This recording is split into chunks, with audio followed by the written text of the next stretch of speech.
Praise the lord అండి. Praise the lord sister Nirmala sister గారికి, జస్టి సిస్టర్ గారికి, ప్రసీద సిస్టర్ గారికి, నల్లూరి రమేష్ గారికి, మట్టి గారికి కృతజ్ఞతలు. ప్రభు అయిన యేసుక్రీస్తు నామములో శుభములు తెలియజేసుకుంటున్నానండి. Praise thank you Lord. Sister, thank you brother. మరి స్టార్ట్ చేసుకుందాం. అయితే ఇంకా కొంతమంది ప్రయాణాల్లో ఉన్నారు, మరి కొంతమంది జాయిన్ అవడానికి అవకాశం ఉంది. లోపల మెయిన్ సబ్జెక్ట్ ముందు లాస్ట్ టైం నేను చెప్పినట్లుగా ఫండ్ రైజింగ్ అన్న కాన్సెప్ట్ గురించి కొన్ని తలంపులు మీతో పంచుకుంటాను.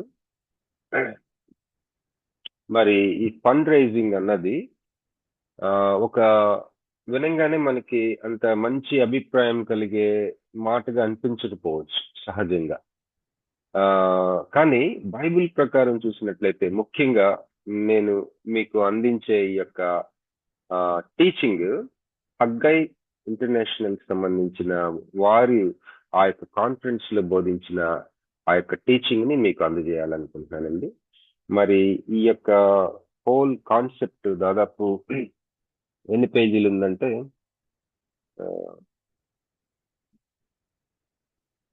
ఒక 10 మేబీ మనం ఒక 6-7 పేజీలు కుదించుకోవచ్చు.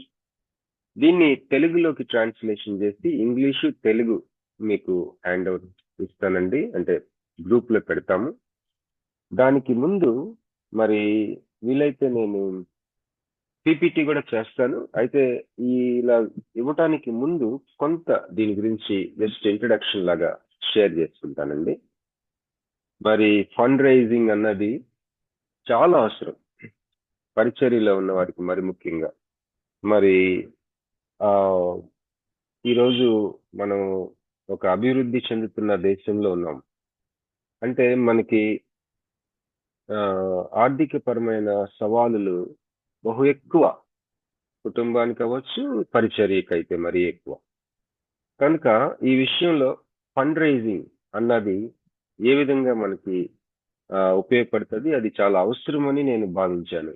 ఈ యొక్క అంశం మీద మనం కొంతకాలం ధ్యానం చేయడం, తెలుసుకోవడం, దీనిని ఒక మంచి విషయంగా మంచి కోణంలోంచి చూడటం చాలా అవసరమని నేను తలంచి మీతో పంచుకుంటున్నాను. ఒక 10 నిమిషాల్లో దీన్ని క్లోజ్ చేసుకుని మెయిన్ సబ్జెక్ట్ లోకి వెళ్దామండి. ఇక్కడ గాడ్స్ ఓనర్షిప్, అవర్ స్టీవర్డ్షిప్. అంటే దేవుడు మరి మన సమస్తానికి ఆయన ఓనర్.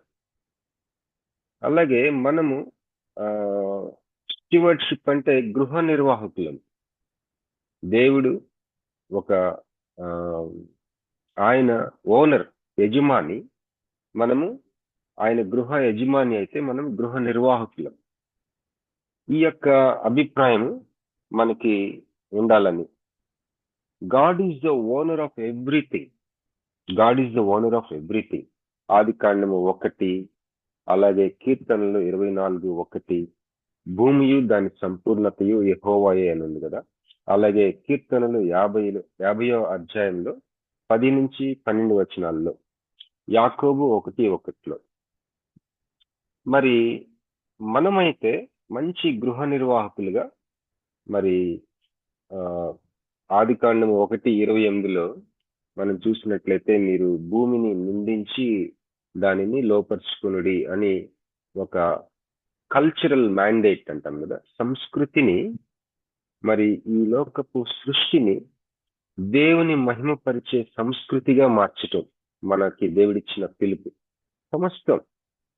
ఈ సమస్త సృష్టిని దేవుడిని మహిమపరిచే సంస్కృతిగా మార్చడానికి నిన్ను దేవుడు పిలుచుకున్నాడు.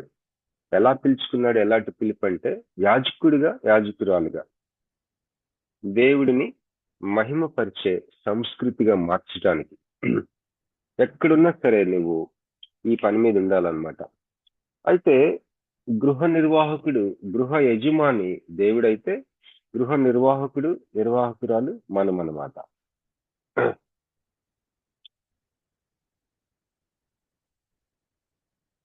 మరి కేవలము మన దగ్గర ఉన్న ఆ యొక్క రిసోర్సెస్, మనీ అవ్వచ్చు, బట్టలు అవ్వచ్చు, బంగారం అవ్వచ్చు, వెండి అవ్వచ్చు, వస్తువులు అవ్వచ్చు, వాహనములు అవ్వచ్చు, మరి ఏదైనా సరే అది మన దగ్గర ఉంచుకోవడమే కాకుండా దానిని మల్టిప్లై చేయాలి. అది మన యొక్క పిలుపులో ఒక భాగం.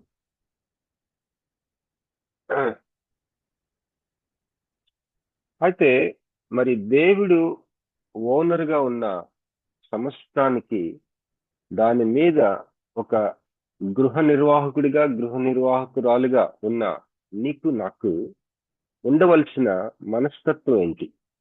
ఎలాంటి యాటిట్యూడ్ ఉండాలి? మరి యాటిట్యూడ్ ఆఫ్ స్టీవర్డ్షిప్ అని అంటే ఆ, ఒక ఒక పనివాడు, లేకపోతే ఒక మేనేజర్, ఒక గృహ నిర్వాహకుడికి ఉండవలసిన వైఖరి, మనస్తత్వం ఉండాలి. అలాగే యాటిట్యూడ్ ఆఫ్ ట్రస్ట్. దేవుని వాక్యంలో సెలవిస్తుంది కదా, ఆయన రాజ్యమును ఆయన నీతిని మొదట వెతుకము అన్న మాటలో మనము ఒక నమ్మకం అనేది కనిపిస్తుంది. దేవుణ్ణి నమ్ముతూ ఉండే ఒక మనస్తత్వం. అలాగే యాటిట్యూడ్ ఆఫ్ కంటెంట్మెంట్ అంటే మరి సంతృష్టి సహితమైన భక్తి. ఇలాంటి మనస్తత్వం మనం కలిగి ఉండాలి. అలాగే మరి attitude of giving. Attitude of giving అంటే ఇచ్చే మనసు. ఈ యాటిట్యూడ్ ఆఫ్ గివింగ్ గురించి ఆ ఈ వచనం చాలా మరి నమ్మటానికి కష్టమైన వచనాలంట. ఒక్కసారి చదువుదామండి. అపోస్తుల కార్యాలు 20వ అధ్యాయము 35వ వచనం. అపోస్తుల కార్యము 35 20వ అధ్యాయము 35వ వచనం. దయచేసి చదువుతారండి, నేను కూడా చూస్తాను.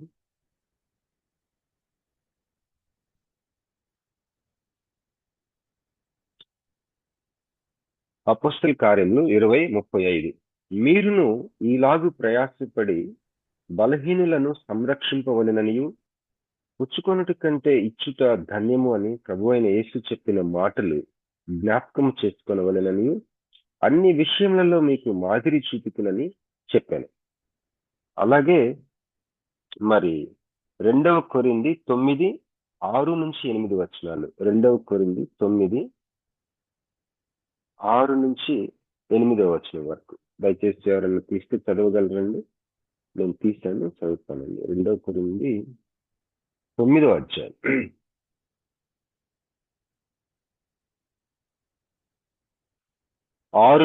2 కొరింథీ 9, 6 నుంచి చదువుతానండి. కొంచెముగా విత్తువాడు కొంచెముగా పంట కోయను, సమృద్ధిగా విత్తువాడు సమృద్ధిగా పంట కోయను అని ఈ విషయమై చెప్పవచ్చు. సణుగు కొనకయు బలవంతముగా కాకయు ప్రతివాడును తన హృదయంలో నిశ్చయించుకుని ప్రకారము ఇయ్యవలెను. దేవుడు ఉత్సాహముగా ఇచ్చువానిని ప్రేమించును. మరియు అన్నిటి యందు ఎల్లప్పుడూ మీలో మీరు సర్వ సమృద్ధి గలవారై ఉత్తమమైన ప్రతి కార్యము చేయుటకు దేవుడు మీ ఎడల సమస్త విధములైన కృపను విస్తరింప చేయగలడు. అలాగే సో యాటిట్యూడ్ ఆఫ్ గివింగ్ మనకు ఉండాలని. అలాగే attitude of building treasures in heaven. పరలోకంలో మరి ఐశ్వర్యాన్ని, ఆస్తుల్ని కూడకట్టుకునే అంటే కూడబెట్టుకునే ఒకలాంటి ఆలోచన తీరు మనకు ఉండాలని. దానికి చాలా వచనాలు ఉన్నాయి. మీకు హ్యాండ్ అవుట్, మీకు ఇవ్వబడిన గ్రూప్ లో పెట్టబడిన దాంట్లో పెడతానండి, దయచేసి గమనించండి. కోరీ టెన్ బూమ్ అనే ఆవిడ ఏమన్నారంటే, hold everything in your hands lightly, otherwise it hurts when God pries your fingers open. నీ చేతిలో ఉన్న సమస్తము లూజ్ గా పట్టుకో, ఎందుకంటే ఒకవేళ దేవుడు వచ్చి నీ వ్రేళ్ళని గట్టిగా ఓపెన్ చేసినప్పుడు నీకు బాధ వస్తుంది, పెయిన్ వస్తుంది అని ఒక కొటేషన్ అన్నమాట ఇచ్చే విషయం. తర్వాత మనం గుర్తుపెట్టుకోవాల్సిన ముఖ్యమైన point, God is our provider, not people. మనకి సర్వమును మనకి అనుగ్రహించేవాడు దేవుడై ఉన్నాడు, మనుష్యులు కాదు. అయితే దీనికి సంబంధించిన ఒక మాట మనం చదువుకున్నాం. ఇదే 2 కొరింథీ 9వ అధ్యాయం 10వ వచనం, 11వ వచనం. దయచేసి ఎవరైనా సహాయం చేస్తారమ్మా? 2 కొరింథీ 9, 10-11 10-11. విత్తువానికి విత్తనమును తినుటకు ఆహారమును దయచేయు దేవుడు మీకు విత్తనము దయచేసి విస్తరింపచేసి మీరు ప్రతి విషయంలో పూర్ణౌదార్య భాగ్యము గలవారగునట్లు మీ నీతి ఫలములు వృద్ధి పొందించును. ఇట్టి ఔదార్యం వలన మా ద్వారా దేవునికి కృతజ్ఞతాస్తుతులు చెల్లింపబడును. Amen. Amen. Thank you sister. విత్తువానికి విత్తనమును తినుటకు ఆహారమును దయచేయు దేవుడు. మరి మన ప్రార్థనలో మనం ఏం అడుగుతూ ఉన్నాం? విత్తనం అడుగుతున్నామా, ఆహారం అడుగుతున్నాం? ఏది అడిగితే అది ఇస్తాడట. విత్తువానికేమో విత్తనం, తినుటకు ఆహారం దయచేయు దేవుడు. మీకు విత్తనం దయచేసి వద్దే ఆయనేమో ప్రార్థన చేస్తున్నాడు పౌలు. ఏమని? మీకు కేవలం ఆహారం కాదు, అంటే దైనందిన అవసరాలు తీర్చడమే కాదు, మీకు విత్తనం, ఒక సీడ్, ఒక పెట్టుబడి, ఆ మీకు విత్తనము దయచేయాలని, దయచేసి విస్తరింపచేసి మీరు ప్రతి విషయంలో పూర్ణ ఔదార్య భాగ్యము గలవారగునట్లు మీ నీతి ఫలములు వృద్ధి పొందించును. ఒకసారి నా ఫ్రెండ్ ఒకసారి నేను జెనీవా వెళ్ళినప్పుడు నా ఫ్రెండ్ ఒక మాల్, ఒక పెద్ద షాపింగ్ మాల్ లోకి తీసుకెళ్ళాడు. అది చాలా పెద్దగా ఉంది. అయితే అటు ఇటు తిరుగుతా ఉన్నాం. మరి జున్ను బకెట్లు అయితే రకరకాల గంగాళాల సైజ్ అంట, బకెట్ల నుంచి చిన్న బకెట్స్ లాగా ఒక ఒక బింగ్ అంతా జున్నే. నేను భలే ఆశ్చర్యం వేసింది, ఇంత పెద్దగా ఉంది ఇది అని. అప్పుడు చెప్తా ఉన్నాడు, ఈ ఈ మాల్ అంతా కూడా ఒక బిలీవింగ్ ఫ్యామిలీకి చెందింది, ఇది ఒక విశ్వాసులకు చెందిన మాల్ ఇది. వాళ్ళే మరి ఈ యొక్క దేశంలో, ముఖ్యంగా మన ఈ జెనీవా నగరంలో ఉన్న క్యాంపస్ క్రూసేడ్ అన్న సంస్థని వారు స్పాన్సర్స్ గా ఉన్నారు అని. అలాగే మరి నిన్న జామి రవికుమార్ గారితో మాట్లాడినప్పుడు నేను ఊటీ వెళ్ళి వచ్చానన్న. ఊటీలో మరి యుఈఎస్ఐ, EU అంటారు కదా, వారికి ఒక హెడ్ క్వార్టర్స్ ఉంది, మినిస్ట్రీ బేస్ ఉంది ఆ యొక్క ఒక కొండ మీద. నేను ఎప్పుడు చూడలేదు, కానీ నాకు చాలా మంది చెప్పారు.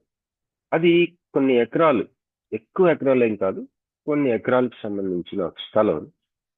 ఒక విశ్వాసి ఈ సంస్థకి, ఈ పరిచర్యకి ఫ్రీగా ఆ యొక్క స్థలాన్ని డొనేట్ చేసి తను వేరే దేశానికి వెళ్ళాడట. మరి ఈరోజు అనేక మంది మరి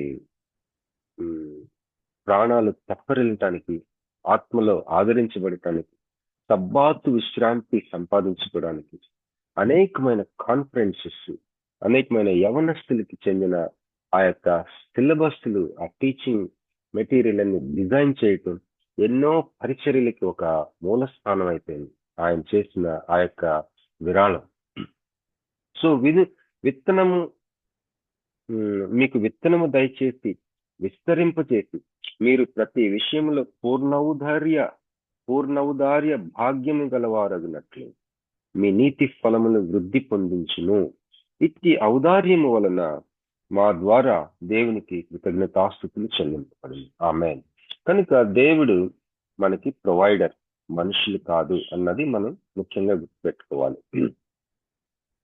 అయితే there is no question that God is our provider. God may use a person as a channel of that provision, but he is the provider.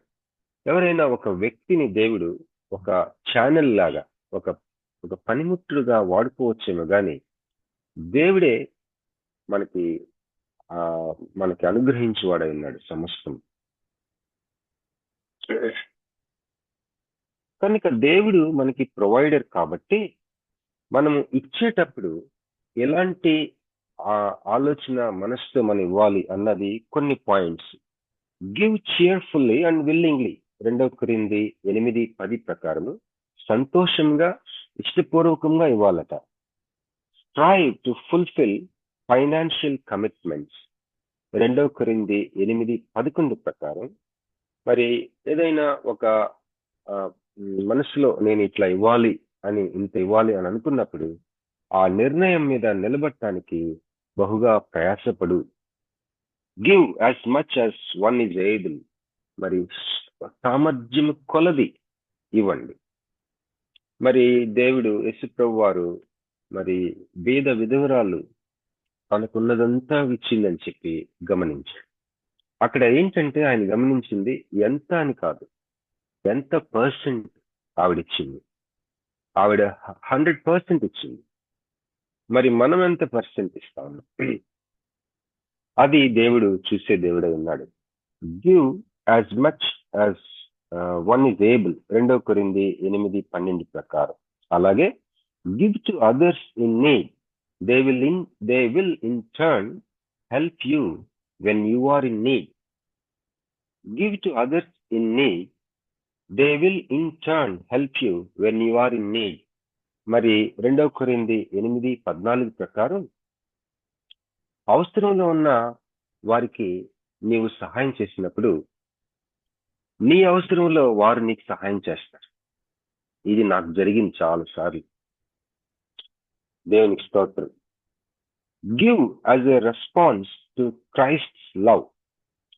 2 కొరింథీ 8:7-8 ప్రకారం క్రీస్తు ప్రేమకి ఒక ప్రతిస్పందనగా నీవు ఇచ్చేవాడివిగా ఉండాలి.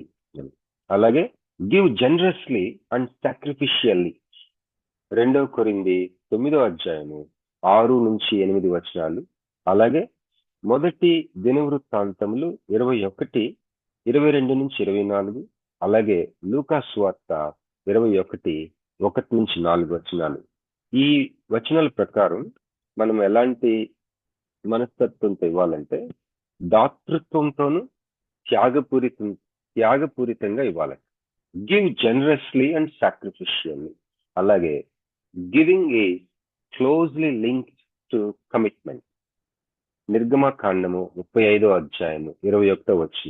నిర్గమకాండం చదువుదామని ఒక్కసారి. నిర్గమకాండం 35:21.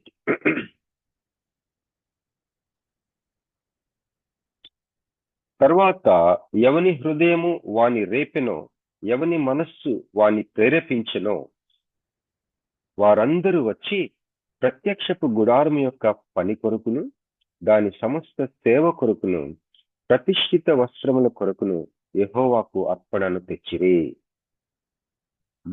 Giving is closely linked to commitment. అంటే ఇచ్చుట అనేది అది సమర్పణకి చాలా దగ్గర సంబంధం కలిగి ఉంటుంది అని. అలాగే సామెతలు 3:9-10. Give the first fruits, not the left overs. ఏదో మిగిలిపోయిన పనికిరాని కాకుండా ప్రథమ ఫలాలు లాంటివి మనం దేవుడికి ఇవ్వాలి. అలాగే యోహాను సువార్త 6:8-9. యోహాను 6:8-9 ప్రకారం giving little is better than nothing. అసలు ఏమీ ఇవ్వకపోవడం కంటే కొద్దిగా ఇవ్వటం మంచిదట. బెటర్ లిటిల్ దాన్ నథింగ్ అన్నమాట. తర్వాత మొదటి దినవృత్తాంతములు 29:1-9 ప్రకారం giving publicly Spurs other to give generously. ఎప్పుడైతే నువ్వు అందరి ముందు ఇస్తావో మిగతా వాళ్ళు కూడా దాతృత్వంతో ఇవ్వటానికి పురిగొల్పుతాడట. హల్లెలూయా. మరి ఇంకొక చిన్న విషయం చెప్పి నేను సబ్జెక్ట్లోకి వెళ్దామండి. ఒక సూత్రం ఉంది. మనము ఫండ్ రైజింగ్ గురించి మాట్లాడుకుంటాం. సూత్రం ఏంటంటే పారిటో ప్రిన్సిపల్. దాని పేరు పారిటో అనే అతను కనిపెట్టాడు. ఆయన ఏమన్నాడంటే మరి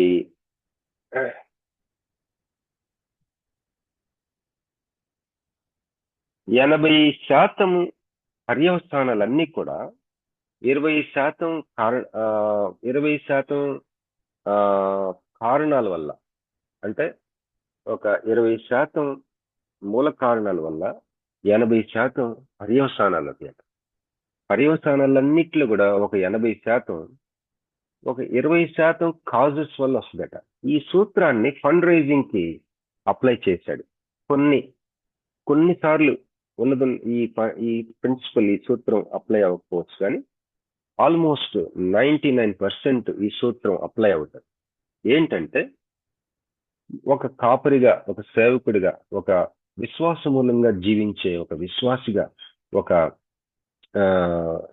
పరిచర్య కలిగిన వ్యక్తిగా, ఆర్థిక పరిస్థితులు ఇబ్బందిగా ఉన్న వ్యక్తిగా నువ్వు అర్థం చేసుకోవాల్సింది ఏంటంటే, నీకు వచ్చే సహాయంలో 80%, లేకపోతే నీ పరిచర్యకి వచ్చే సహాయంలో, నీ పరిచర్యలో ఉన్న వాళ్ళు 100 మంది ఉంటే 20 మంది నుంచే నీకు నీ 80% అవసరాలు తీరుతాయి.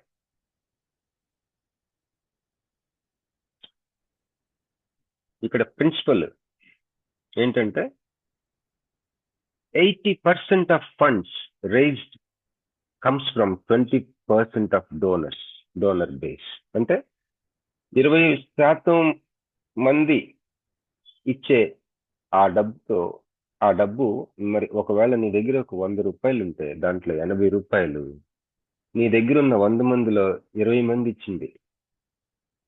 నీ దగ్గర నీ చర్చిలో ఒక 100 మందిలో ఉన్నారనుకోండి, వాళ్ళందరూ ఒక 1,00,000 రూపాయలు ఇచ్చారనుకోండి. మీకు ఉదాహరణకి చర్చిలో మీరు ఒక 1,00,000 రూపాయలు రైజ్ చేశారు అనుకుందాం. చర్చిలో 100 మంది ఉన్నారు. ఈ 1,00,000 రూపాయలు ఎవరిస్తారంటే, ఆ 100 మందిలో 20%, అంటే ఒక ఎంతమంది, 20 మంది. 20 మంది ఈ 1,00,000 రూపాయల్లో 80,000 20 మంది నుంచి వచ్చేస్తుంది. మిగతాది ఆ 80 మంది ఇస్తారు 20 రూపాయలు, సారీ, 1,00,000 రూపాయలు 20,000. అంటే 20%, 20% డోనర్స్ నుంచి నీకు 80%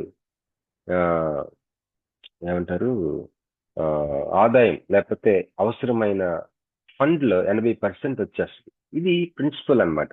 అయితే అది నిజమే కదా, మన దగ్గర ఎక్కువ మంది ఉన్నా కూడా ఇచ్చేవాళ్ళు తక్కువ మంది ఉంటారు. వారిని ఏ విధంగా మరి కాపాడుకోవాలి అన్నది, అది ఒక మంచి విషయం. దీన్ని నేను ట్రాన్స్లేట్ చేసి పెడతాను. దీనికి వాక్యపు యొక్క సపోర్ట్ చాలా ఉంటది. ఈ యొక్క హోల్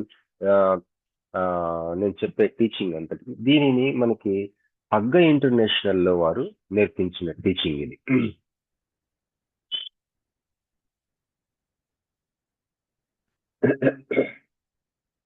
అయితే మరి ఒక మాట మనం చూసుకున్నాం. సామెతలు 27 లాస్ట్ వచ్చింది. సామెతలు 27 అధ్యాయం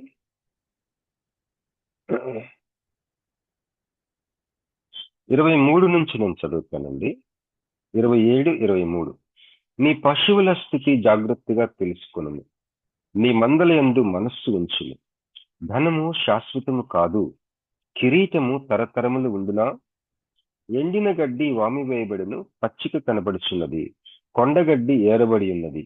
నీ వస్త్రముల కొరకు గొర్రెపిల్లలున్నవి. ఒక చేని ప్రయోజనమునకు పొట్టేళ్లు సరిపోవును. నీ ఆహారంనకు, నీ ఇంటి వారి ఆహారంనకు, నీ పనికత్తెల జీవనమునకు మేకపాలు సమృద్ధి అగును. Praise God. మరి ఈ యొక్క చదవబడిన భాగంలో ఎన్ని రకాలైన రీసోర్సెస్ ఉన్నాయి కనుక చాలా మంచి మెసేజ్ ఉంటుంది మనకు కావాల్సిన ఈ ఆర్థిక సంబంధమైన విషయంలో. లాస్ట్ టైం నేను మీకు వీడియో చూపించినప్పుడు, ఆ వీడియోలో మరి ఆఫ్రికాకు సంబంధించిన ఒక గ్రామంలో మనం చూసాం. ఆ వీడియో ఒక పాస్టర్ గారు, ఒక సేవకుడు ఏం చేశాడంటే, ఆ యొక్క గ్రామం, ఆ ప్రాంతాలన్నీ కూడా యుద్ధాలు జరిగి సర్వనాశనం అయిపోయింది. మీరు చూశారు కదా వీడియో. అక్కడ ఏం చేశాడంటే, ఏ పాశ్చాత్య దేశాలు, అమెరికానో లేకపోతే మరొక దేశమో సహాయం కోసం మనం ఎదురు చూడకుండా ఒక పని చేద్దాం. దేవుని వాక్యంలో ఉంది కదా, ఇవ్వటం గురించి, గివింగ్, అది మనం చేద్దాం. మన దగ్గర ఏది ఉంటే అది ఒకరితో పంచుకుందాం అని చెప్పేసి ఆయన ఒక పిలుపు ఇచ్చాడు. ఆ పిలుపు ఒక అగ్ని జ్వాలలాగా అంటుకుంది వాళ్ళు, ఆ ఊరు, ఆ చుట్టుపక్కల. మరి ఒక కార్పెంటర్ని చూసాం. ఆ కార్పెంటర్ తను ఏం చేయగలడు, తను ఏమి ఇవ్వగలడు ఇతరులకి అలాగే ఒక మెకానిక్, అలాగే ఒక అంగవైకల్యం కలిగిన ఒక స్త్రీ పాక్కుంటూ మరి చర్చి కట్టడానికి మరి ఇవ్వటం, అలాగే మరి ఆహార ధాన్యాలు ఇవ్వటం, వాళ్ళ ఇంట్లో ఒక ఎక్స్ట్రా రగ్గు ఉంటే, దుప్పటి కప్పుకునేది ఉంటే, వాళ్ళ పిల్లలు సైతం వాళ్ళకున్న ఎక్స్ట్రా బట్టలు దుప్పట్లు తీసుకెళ్లి లేని ఇంకొక కుటుంబాలకి ఇవ్వటం. ఇలాగ ఇది ఒక జ్వాలలాగా అంటుకుంది. ఎంతగా రూపాంతరం చెందిందంటే చివరికి వాళ్ళు ఏం చేశారంటే మనకి నిలకడగా ఆదాయం వచ్చే ఒకలాంటి సస్టైనబిలిటీ ప్లాన్ ఏదైనా వేద్దాం అని చెప్పేసి వాళ్ళ దగ్గర ఉన్న కొంతమందికి భూములు ఉన్నాయి చుట్టూ. ఆ భూముల్ని మళ్ళీ సేద్యం చేయటం మొదలు పెట్టారు. దేవుడికి నీకు ఒక ప్రైవేట్ ప్రాపర్టీ ఉండటం దేవుని చిత్తమై ఉన్నది. మీకు తెలుసో లేదో, ఏ సమయంలోనైనా సరే మనం ఎంత పోగొట్టుకున్నా సరే దేవుడు మళ్ళీ తిరిగి ఇస్తాడు. ఏమిస్తాడంటే దేవుడు విత్తనం ఇస్తాడు. ఏమిస్తాడంటే దేవుడు నీ తరతరాలకి నీతిమంతుడు తన పిల్లల తరం వరకు ఆయన ఆస్తిని ఇవ్వగలడు. ఆ ప్రార్థన మనం చేయాలా. ప్రభువా, మరి నాకు నా మనవ సంతానానికి కూడా నేను ఏదన్నా ఇచ్చేదానిగా నన్ను ఉంచండి అని మనం ప్రార్థన చేయాలి. దేవుడు చేయగలడు. ఎలా చేయగలడంటే మనకి ఆయన ఈ విత్తనం ఇవ్వటం, పెట్టుబడులు ఇవ్వటం ద్వారా, తర్వాత మరి ఏంటి సస్టైనబుల్ ప్రోగ్రామ్స్ మనకు తెలియజేయటం ద్వారా, ఇప్పుడు ఆ వీడియోలో ఆ యొక్క నిరుపేద విశ్వాసులు వాళ్ళకున్న భూమిని సేద్యం చేయటం మొదలు పెట్టంగానే దేవుడు ఆశీర్వదించాడు. అలాగే దేవుడు మనకి ఏదో ఇవ్వటం అన్నది అది ప్రాథమిక విషయం కాదు, కానీ దేవుడు నీకు ఇచ్చాడు. దయచేసి గుర్తుపెట్టుకోండి, దేవుడు నిన్ను సృష్టించాడు. నీలో ఒకటి ఉంటుంది, నీలో చాలా గుప్తం చేసి ఉంచాడు. అంటే ఆ తలాంతులు కథ అంతా కూడా ఒకరికి 5, ఒకరికి 2, ఒకరికి 1. దాని మీనింగ్ ఏంటంటే మనలో పెట్టిన ఆ యొక్క ఐశ్వర్యం నిన్ను ఎలాగా తయారు చేశాడంటే నువ్వు నీవు ఆస్తిని సంపాదించుకునే ఒక సృష్టి నీలో పెట్టేశాడు దేవుడు. అది మనం అనేక కారణాల వల్ల వాడుకోం. అది మరి ఇప్పుడు చూడండి, మనం గొప్ప వాళ్ళు గ్రేట్, వీళ్ళు గ్రేట్ అనుకుంటాం. వాళ్ళు చేసేది ఒకటే, వాళ్ళల్లో ఉన్నది వాడుకుంటాం. మరి దేవుడు ఎప్పుడు కూడా మన దగ్గర ఏముందని అడిగాడు. ఒక విధవరాలు వస్తుంది ప్రవక్త దగ్గరికి, మా హస్బెండ్ అప్పులు చేసి చచ్చిపోయాడయా, నేను అప్పులోళ్ళు వచ్చిన పిల్లలు కూడా తీసుకుపోతా ఉంటున్నారు అని అంటే, నీ ఇంట్లో ఏముందని అడుగుతాడు. ఒక ఆయిల్ బుడ్డి ఉంది, నూనె బుడ్డి. ఆ క్వశ్చన్ చూడండి, ఆన్సర్ చూడు. ఆమె అది గుర్తుపెట్టుకుంది. నీ ఇంట్లో నీలో నీకేముందో నీకు తెలుసా? కానీ ఆమెకు తెలుసు.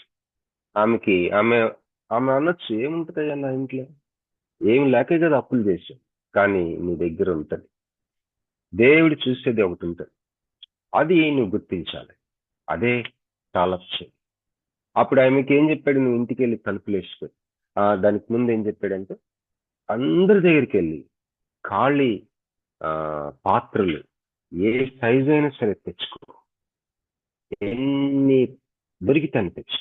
అప్పుడు ఇంట్లో లోపల గడి పెట్టి నీ దగ్గరున్న ఆయిల్ బుడ్డిని తీసి వాటన్నిటిని నింపు అని చెప్పి, ఆమె వెళ్ళి అన్ని పాత్రలు ఇంటి నిండా చిన్న పెద్ద పాత్రలు పెట్టుకొని ఉంటుంది. ఆయిల్ బుడ్డి తీసుకొని భయంగా మొదటి దాంట్లో ఇలా ఉంచగానే ఆ ఆయిల్ బుడ్డిలో అయిపోతుంటే ఇంకా వస్తానే, అలాగే రెండవ పాత్ర అది వస్తానే ఉంది. ఎక్కడి నుంచి వస్తుందో తెలియట్లేదు, వస్తుంది. అలాగా ఆ ఇంట్లో ఉన్న పాత్రలన్నిటినీ నింపేసి, అప్పుడు ఆ ప్రవక్త మాటలు గుర్తుకొచ్చి, అప్పుడు ఇవి నువ్వు వెళ్ళి అమ్మి నీ అప్పులు తీర్చుకో, నీ కుటుంబానికి ఒక విత్తనంగా వాడుకోమని. 5 రొట్టెలు 2 చేపలు కథ. అలాగే ఎన్నో మరి మనం దేవుడు చేసిన ఈ యొక్క సృష్టి మొదటి ప్రకృతి అంతా కూడా మన కంటికి కనపడే సమస్తము మనము మహా గొప్ప అద్భుతాలంట. Mighty miracles. The natural world is a mighty miracle of God. అందువల్ల దేవుడు ప్రతిసారి తన అద్భుతాల కోసం అప్పటికే మన కళ్ళ ముందు ఉన్న సృష్టిని వాడుకున్నాడు. దేవునికి స్తోత్రం కలుగును గాక. మరి మనము సబ్జెక్ట్ లోకి వెళ్దామండి. ఈ ఫండ్ రైజింగ్ అనేది మరి మన దగ్గర ఏముంటే అది. డబ్బు లేకపోవచ్చు, నువ్వు ఒక నిరుపేద అవ్వచ్చు ఆ వీడియో లాగా, కానీ నువ్వు ఇతరులకి ఇవ్వగలిగింది ఖచ్చితంగా నీ దగ్గర ఉంటది. ఇవుడి అప్పుడు మీకు ఇవ్వబడును అని. ఇయుడి అప్పుడు మీకు ఇవ్వబడును. Give and then shall be given unto you. ఎప్పుడు ఇవ్వబడును? When you give.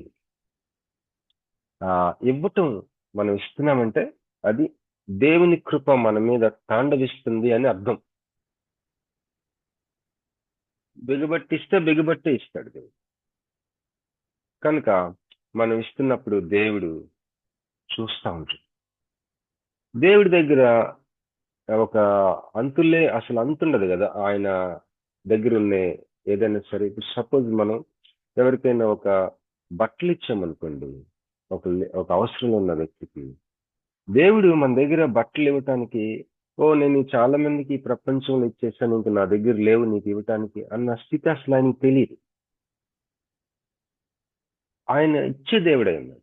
మనం ఎట్లా ఇస్తే ఆ సేమ్ కొలతలో ఇస్తాడట. మరి కార్లు ఇస్తూ మోటార్ బైక్లు ఇస్తూ బంగారం ఇస్తే బంగారం ఇస్తూ. మా స్పిరిచువల్ డాటర్, మా అమ్మాయి, నేను స్పిరిచువల్ డాటర్ అని చెప్పలేను, ఎందుకంటే నా సొంత కూతురు కూడా అంత గౌరవించదు నన్ను, సొంత కూతురు కూడా అంతగా నన్ను ఆదరించదు. ఆ పాప రేచెల్ అని హైదరాబాద్ లో స్థిరపడింది. తన భర్త, 3 పిల్లలు. మరి వాళ్ళు ఝాన్సీ సిస్టర్ గారికి తెలుసు. తన వివాహం సెటిల్ అయింది. ఇంకా కొంత టైం ఉందన్నమాట. ఒక మీటింగ్కి వెళ్ళాం. 3 రోజులు మీటింగ్స్ విజయవాడలో. ఆ మీటింగ్ లో ఒక స్పీకర్ ఆమె నార్త్ ఈస్ట్ నుంచి వచ్చింది స్పీకర్. ఆవిడ చెప్తా ఉంటే వాక్యం మా అమ్మాయి చాలా కదిలించబడింది. మా దగ్గరకు వచ్చి చెప్పింది, నా దగ్గర ఒక బంగారం గాజు ఉంది, నేను ఆ స్పీకర్ గారికి ఇవ్వాలనుకుంటున్నాను కానుకగా. అంటే నీకు ఉంది అది ఒక్కటే కదా, పెళ్లి టైం దగ్గర పడుతుంది కదమ్మా అని మేము కొద్దిగా డిస్కరేజ్ చేసాం. ఒక పని చేయి, ఇంకా 3 రోజులు ఉంది కదా టైం, 2 రోజులు ఇంకా అట్లా అనిపిస్తే అప్పుడు చూద్దామని అని చెప్తే 3వ రోజు కూడా అదే మాట మీద ఉంది. సరే ఇచ్చేయమని చెప్పి ఇచ్చేసిన తర్వాత మరి మేము మర్చిపోయాం పనులు ఒత్తిడిలో. మ్యారేజ్ దగ్గర పడుతుంటే ఒక నేవల్ ఆఫీసర్ ఒక ఆవిడ నాకు ఫోన్ చేశారు. బాబీ గారు, మరి నేను ఒక బ్యాగ్ పంపించాను మీ హోమ్కి, చూసుకున్నారా అని. ఆవిడ అప్పుడప్పుడు బట్టలు ఏదైనా పంపిస్తూ ఉంటారు పిల్లలు. నేను అక్కడ లేనండి, మా స్టాఫ్ ఉంటారు, చూసుకొని ఉంటారు అని అన్నాను. మళ్ళీ కాసేపు ఉన్నాక మళ్ళీ ఫోన్ చేసి మీరు చూసుకున్నారా అని. ఏం సంగతి అంటే ఆ బ్యాగ్ నిండా బట్టలు పెట్టి పైన ఒక బంగారం గాజు పెట్టింది ఆమె. ఆ బంగారం గాజు మా అమ్మాయి ఆ స్పీకర్కి ఇచ్చిన దానికంటే శ్రేష్టంగా ఉంది. అది ఏం చెప్పిందంటే, ఎవరిదో పెళ్ళి అన్నారు కదా, ఆ పాపకు అది ఇవ్వండి అని చెప్పింది. ఎంత ఆశ్చర్యం వేసింది నాకు. ఇవ్వుడి అప్పుడు మీకు ఇవ్వబడును. సేమ్ మెజర్, అదే కొలత. దేవుని స్తోత్రం. మనం ఇవ్వగలిగింది ఏదన్నా ఉంటుంది. ఒకసారి 1996లో అనుకుంటా ఇంచుమించు ఒక సేవకుడు వచ్చాడు నా దగ్గరికి. అప్పుడు మా దగ్గర హోమ్లో పిల్లలు ఒక 15 మంది అట్లా ఉంటారేమో. అసలు తినటానికి కూడా కష్టంగా ఉండేది మాకు, విశ్వాసం మీద కదా. అలాంటప్పుడు ఒకసారి ఆ సేవకుడు వచ్చి చెప్తా ఉన్నాడు, బ్రదర్ నేను సంపూర్ణ సేవకు వచ్చేసాను. ఒక సంస్థలో పనిచేసేవాడు, అక్కడ మానేసి ఇక తన స్వగ్రామం వెళ్ళి అక్కడ ఏమీ లేదు, తనకి షుగర్ జబ్బు కూడా ఉంది. అట్లాంటి స్థితిలో తను సేవ ప్రారంభించాలి. ఆయన వస్తే ఆయనకి ఇయటానికి నా దగ్గర ఏం లేదు. అయితే లోపలికి వెళ్ళి నా బట్టలు పెట్టుకునే ఏరియా అంతా తీసి చూస్తే ఒక షర్టు ప్యాంటుకి కావాల్సిన క్లాత్ మెటీరియల్ ఉంది. అది తీసుకెళ్ళి ఆయనకి ఇచ్చాను. నా దగ్గర వాచ్ ఉంటే వాచ్ నేను పెట్టుకోవడం నాకు పెద్ద ఇష్టం ఉన్నది. ఆ వాచ్ వాళ్ళ బాబుకి ఇచ్చి అయిపోయింది. ఆయన అంచెలంచెలుగా బాగానే కట్టుకున్నాడు, సేవ బాగుంది, కష్టపడ్డాడు. ఒకసారి నేను ఈ రేచల్ పెళ్లికి పిలిచా, కాల్ చేసి, బ్రదర్ రావాలి మీరు తప్పకుండా. 2008లో ఫోన్ చేస్తే ఏడుస్తున్నాడు ఫోన్లో. ఆ రోజు మీరు నా దగ్గర ఏమీ లేవు, బట్టలు కూడా లేవు బ్రదర్, ఒక జత ఇచ్చారు, మా అబ్బాయి వాచ్ ఇచ్చారు, ఈ రోజుకి అదే పెట్టుకుంటున్నాడు, నేను తప్పకుండా వస్తా పెళ్లికి అని గట్టి గట్టిగా ఏడుస్తున్నాడు ఫోన్లో. Give and it shall be given to you. When you give, మనం డబ్బులే కాదు, బట్టలు ఇవ్వచ్చు, బియ్యం ఇవ్వచ్చు, పప్పులు ఇవ్వచ్చు, ఆహారం ఇవ్వచ్చు, ప్రోత్సాహం ఇవ్వచ్చు, కాసేపు సమయాన్ని ఇవ్వచ్చు, ఎన్నో ఇవ్వచ్చు. వెన్ యూ గివ్, ఇచ్చినప్పుడు దేవుడు మిమ్మల్ని ఆశీర్వదించి మళ్ళీ తిరిగి ఇస్తాడు. హల్లెలూయా. ఇప్పుడు కొద్దిగా ఒక చిన్న పల్లవి వచనం పాడుకుంటే మనం సబ్జెక్ట్ లోకి వెళ్దాం. 9:23 అయింది. దయచేసి ఎవరైనా ఒక పల్లవి, ఒక చరణం పాడండి. అయిపోగానే సబ్జెక్ట్ లోకి వెళ్దాం. Thank you. రాగడ భాగ్యం గారు, మీరు సిద్ధంగా ఉన్నట్లయితే పాడండి మా పల్లవి ఒక చరణము.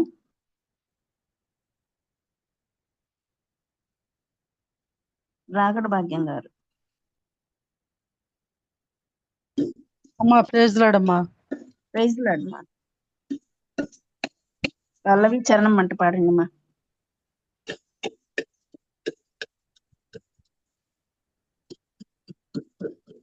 నా ప్రాణమా నాలో నీవు ఎందుకు కృంగి ఉన్నావు, నా ప్రాణమా నాలో నీవు ఎందుకు కృంగి ఉన్నావు, యెహోవాయందే ఇంకను నిరీక్షణ ఉంచుము నీవు, నా ప్రాణమా నాలో నీవు ఎందుకు కృంగి ఉన్నావు.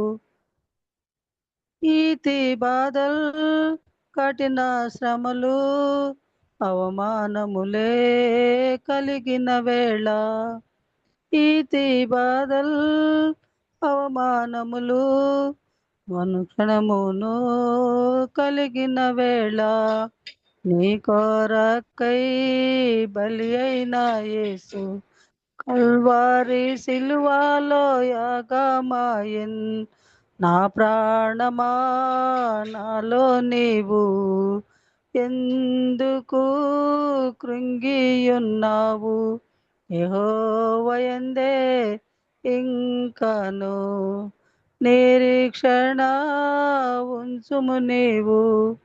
దేవుని స్తోత్రం. హల్లెలూయా అమ్మా. హల్లెలూయా. Thank you sister. మరి ఒక చిన్న ప్రార్థన చేస్తారండి ఎవరైనా?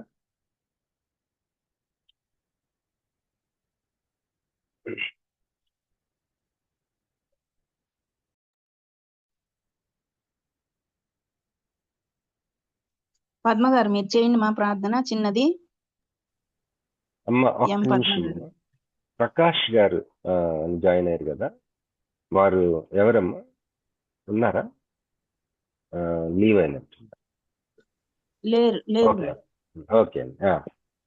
పద్మా సిస్టర్ గారు ప్రార్థన చేయండి అమ్మా. పద్మ గారు ప్రేయర్ చేయండి.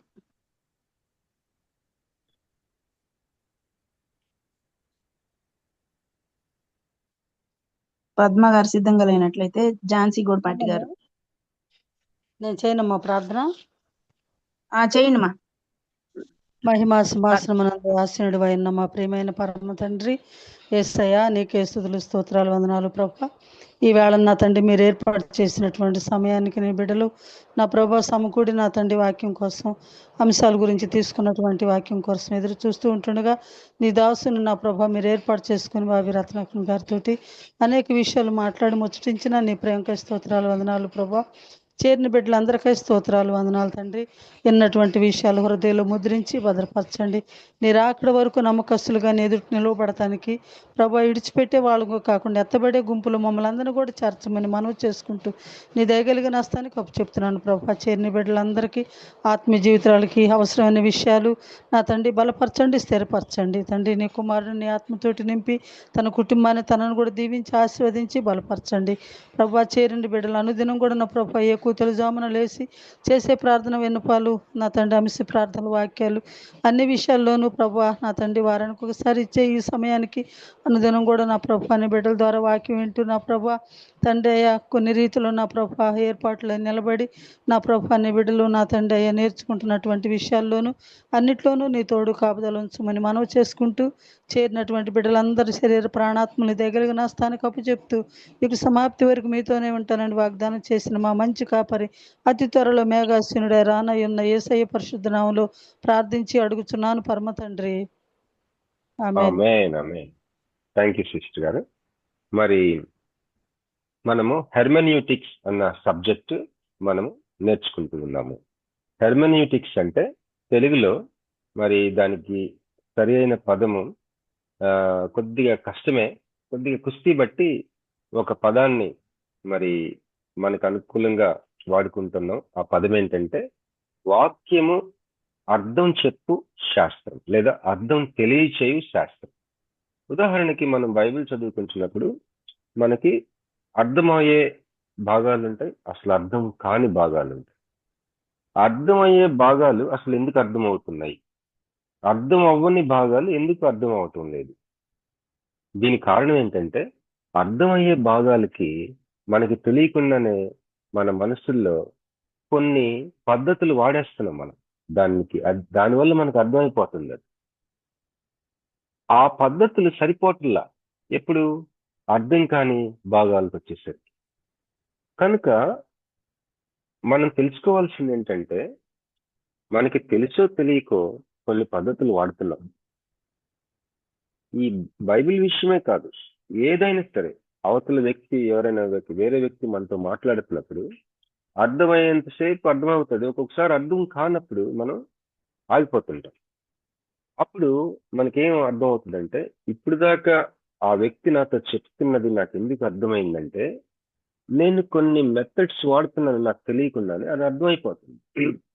కానీ అర్థం కానిది ఆయన ఏదైతే చెప్తున్నాడో ఆయన నాకు అర్థం కావట్లేదని నేను అనుకుంటున్నాను కదా, అది ఎందుకు అర్థం కావట్లేదంటే అది అర్థం చేసుకోవడానికి కావాల్సిన పద్ధతులు నా దగ్గర కొరతగా ఉంది.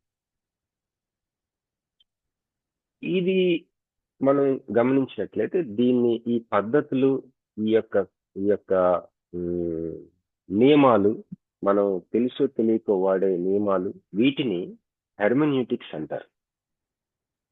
వాక్యాన్ని అర్థం చేసుకుంటానికి మనం వాడే పద్ధతులు అవి శాస్త్రో మరి ఒక క్రమబద్ధంగా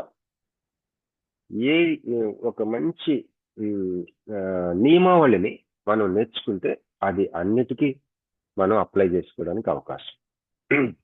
దాని మీద మనం కసరత్తు చేస్తాం. మనం ఏం చూసుకున్నామంటే ఎక్సెజెసిస్ అన్న మాట చూసుకున్నాం. ఆ మాటకు అర్థం ఏంటంటే దేవుని వాక్యంలో నుంచి అర్థాన్ని మనం తోడుకోవడము.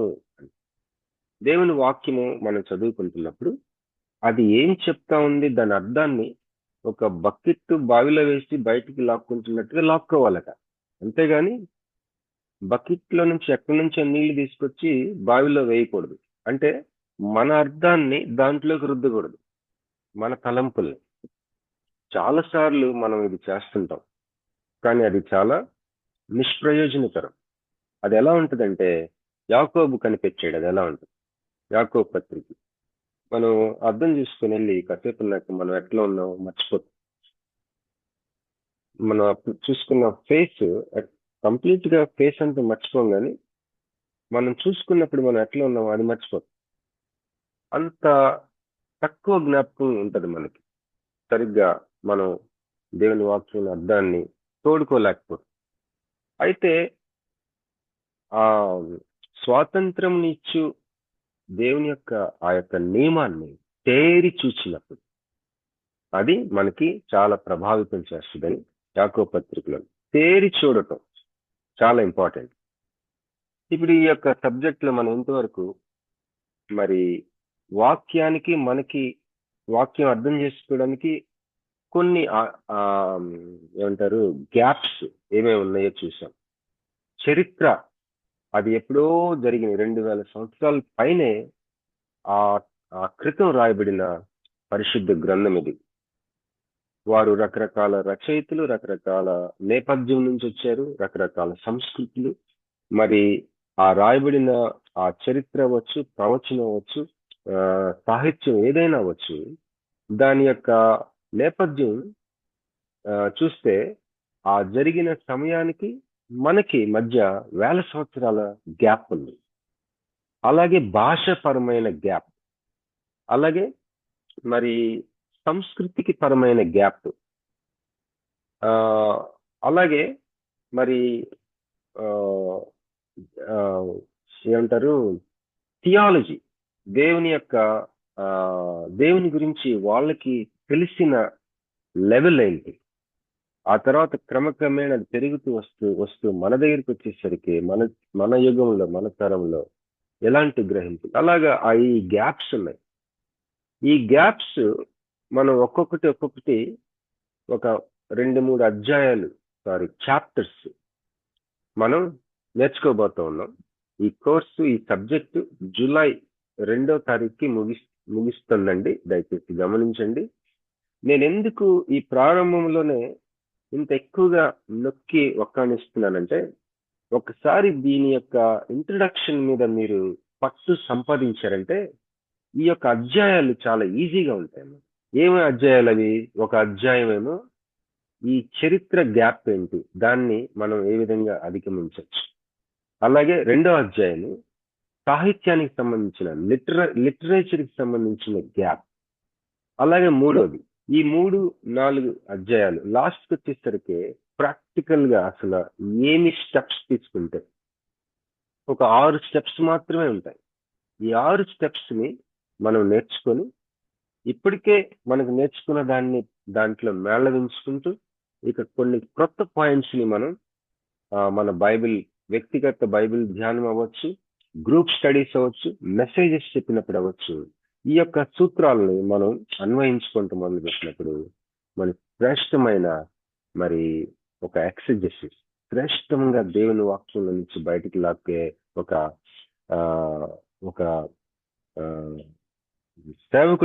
సేవకురాలుగా విశ్వాసిగా మనం ఉండొచ్చు. పౌలుకి ఒక కల ఉంది. ఏంటి ఆ డ్రీమ్ అంటే, తిమోతిని ఒకలాగా చూడాలనుకున్నాడు. ఎలా చూడాలనుకున్నాడంటే, తిమోతి దేవుని వాక్యమును సరిగా విభజించువానిగా చూడాలని. ఎప్పుడైనా నీ లైఫ్ లో సరిగా విభజించటం అంటే ఆలోచించావా? ఇది మనం వేసుకోవాల్సిన ప్రశ్న. నా మట్టుకు నేను అడుగుకోవాలి. ఏమని అంటే, బాబీ, పౌలు తిమోతికి చెప్తున్న ఆ యొక్క విషయం, దేవుని వాక్యాన్ని సరిగా విభజించువాడిగా నీ ఉండాలని చెప్తున్నాడు కదా, అంటే ఏంటి అని ఎప్పుడైనా ఆలోచించవా? చాప్టర్స్, అధ్యాయాలు, వచనాలుగా విభజించడం కాదు. పౌలు చెప్తాను, పౌలుకి ఒక డ్రీమ్ ఏంటంటే తన ఆత్మీయ కుమారుడు దేవుని వాక్యాన్ని సరిగా విభజించేవాడిగా ఉండాలని. అంటే దేవుని వాక్యాన్ని అర్థం చేసుకునేటప్పుడు సరి అయిన పద్ధతులు వాడే సేవకుడిగా ఉండాలని పౌలు యొక్క కళ, డ్రీమ్. పౌలు కొంతమందిని తయారు చేశాడు. ఎందుకంటే ఆ యొక్క తృష్ణ, ఆ ప్యాషన్, ఆ యొక్క దాహం, దప్పిక చాలా తక్కువ మందికి ఉంటుంది. నేను థియాలజీ చదువుతున్నప్పుడు నాకు భయం వేసేది, అసలు ఎందుకు ఇదంతా అనుకునేవాడిని. కానీ దేవుని వాక్యం ఏం చదివిస్తుందంటే, దేవుని రాజ్యం ఎలాంటిదంట, మరి ఒక పెద్ద క్వాంటిటీ ఉన్న ఒక పిండిని అది దానిని పులవ చేయడానికి చిన్న పులుపు పెడతాడు, ఈస్ట్. అది చాలా తక్కువ ఉంటుంది. అది దాంట్లో పెట్టంగానే మొత్తం పులిసి రెడీ అవుతుంది. అలాగా దేవుని రాజ్యమును దేనితో పోల్చుదును? మరి ఆ దాన్ని ఏమంటారు, ఆవగింజతో పోల్చాడు. అది చూడటానికి చాలా చిన్న విత్తనమే కానీ అది నాటినప్పుడు అది ఆ చెట్లన్నిట్లో పెద్ద చెట్టు అవుద్దట. Mustard seed. Mustard seed. అలాగే నీవు నీవు నేర్చుకుంటున్న ఈ యొక్క వెలుగు, ఇది మనలో పనిచేస్తూ ఉంటుంది కదా. పనిచేస్తున్నప్పుడు నువ్వు ఎక్కడుంటే అక్కడ, నీ నీ కుటుంబంలో, నీ యొక్క సహవాసంలో, సమాజంలో ఎక్కడుంటే అక్కడ. మొన్న ఒక ఆయన నాకు ఫోన్ చేశాడు. ఆయన చాలా వృద్ధాప్య పెద్ద వ్యక్తి. ఆయన మరి మన విశ్వాసం కాదు, మన ఆ, క్రైస్తవ విశ్వాసంలో లేడు. ఆయనకి చాలా ఆ, ఉమ్, పరిశోధన చేసే టైప్లో కొన్నిట్లో నిమగ్నమై ఉన్నాడు. మరి ఆయన నన్ను ఒక రోజు అడుగుతా ఉన్నాడు, చాలాసార్లు అడిగాడు నన్ను, మీరు ఎట్లాగా జీవిస్తారండి, ఎట్లాగా మీ కారు ఉంది, కారు ఎక్కితే జేబులో 10,000 లేనిదే కారు ఎక్కకూడదు తెలుసా అన్నాడు. అంటే సరే, అంత లేదులేండి, మామూలుగా విశ్వాసం మీద జీవిస్తున్నాం అని చెప్తే ఆయనకు అర్థం కాదు కదా.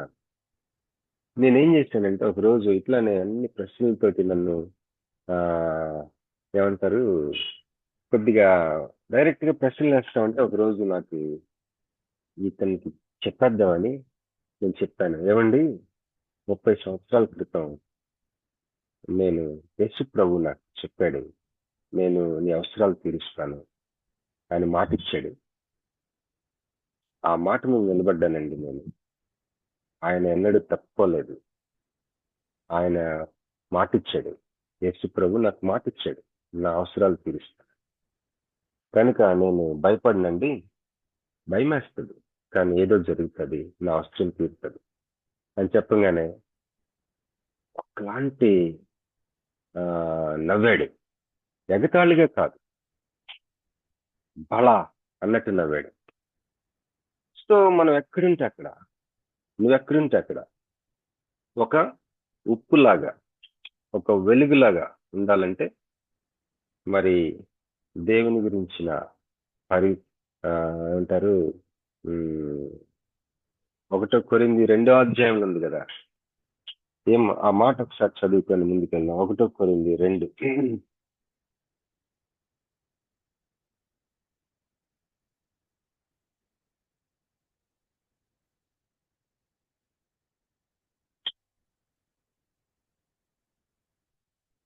ఆరో వచ్చి 1 కొరింథీ 2:6. పరిపూర్ణులైన వారి మధ్య జ్ఞానమును బోధించుచున్నాము, అది ఈ లోక జ్ఞానము కాదు, నిరర్ధకులైపోవచ్చున్న ఈ లోకాధికారుల జ్ఞానమును కాదు గాని దేవుని జ్ఞానము మర్మమైనట్టుగా బోధించుతున్నాం.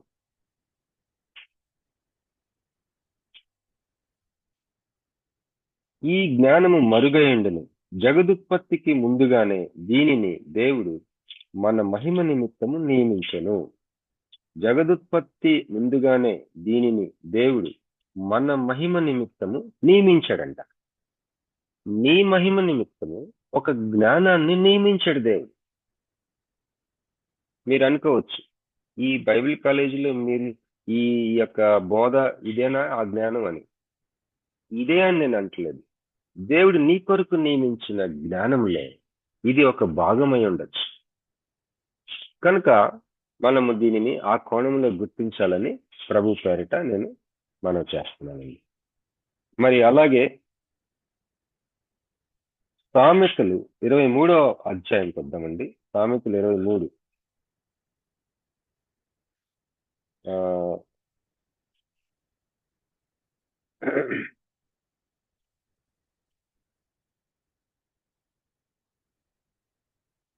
సారీ అండి, 24వ అధ్యాయం. సామెతలు 24, 13 వచ్చింది. సామెతలు 24:13 అండి. నా కుమారుడా, తేనె త్రాగుము, అది రుచి గలది కదా, తేనె పట్టు తినుము, అది నీ నాలుకకు తీపియే కదా. నీ ఆత్మకు జ్ఞానము అట్టుదని తెలుసుకొను. అది నీకు దొరికిన ఎడల ముందుకు నీకు మంచి గతి కలుగును. నీ ఆశ భంగము కానేరదు. దేవునికి స్తోత్రం కలుగును గాక. మరి మనం చూసినట్లయితే పరిశుద్ధాత్మ దేవుడికి ఒక టైం టేబుల్ ఉంటుంది మన జీవితంలో, ఏ రోజుకు ఆ రోజు, అలాగే జీవితం మొత్తానికి. అయితే ఈ టైం టేబుల్కి మనము మన టెన్షన్ వల్ల, లేకపోతే మన యొక్క ప్రాధాన్యతల వల్ల, ప్రయారిటీస్ వల్ల మనము తొందరపడుతూ ఉంటాం, లేకపోతే డిలే చేస్తుంటాం. కానీ ఆయన ముందుకు నీకు మంచి గతి అంటే ఆయన తన టైం టేబుల్ ప్రకారం తను నిన్ను నడిపించాలని, నేర్పించాలని, తర్వీదు చేయాలని, శిష్యరికం చేయాలని, పరిపూర్ణుల మధ్య చెప్పే జ్ఞానాన్ని నీకు అందచేయాలని, అలాగే మరి నీ జగదుత్పత్తికి ముందే నీ మహిమ కొరకు ఆయన నియమించిన జ్ఞానాన్ని నువ్వు పొందుకోవాలని, ఆ యొక్క అతి శ్రేష్ఠులైన పరిశుద్ధులు ఆ యొక్క సమాజంలో సలహా కోసం నిన్నడగాలని దేవుని యొక్క ఆశయం. దేవుడు సంప్రదించకుండా ఏం చేయడట, ముఖ్యంగా ప్రవక్తలతో తను మాట్లాడకుండా ఏం చేయడట. అలాంటి వ్యక్తిగా నేను చేయాలని దేవునికి స్తోత్రం కలిగిన గాక. ఆయన భక్తులకి ప్రత్యక్షపరిచిన విషయాలు నువ్వు చదవకపోతే, నువ్వు తెలుసుకోకపోతే ఎవరు చదువుతారు, ఎవరు తెలుసుకుంటారు? థియాలజీ అంటే దేవుడు కొంతమందికి ఇచ్చిన జ్ఞానాన్ని నువ్వు అందుకోవటమే. హల్లెలూయా, దేవునికి స్తోత్రం. మరి ఈ యొక్క హెర్మెన్యూటిక్స్ సబ్జెక్ట్ లో మరి మనము ఈ యొక్క గ్యాప్స్ తర్వాత మనం ఏం చూసామంటే 3 దృక్పథాలు. దేని గురించి అంటే బైబిల్ ఎలా రాశారు అన్న దాని గురించి.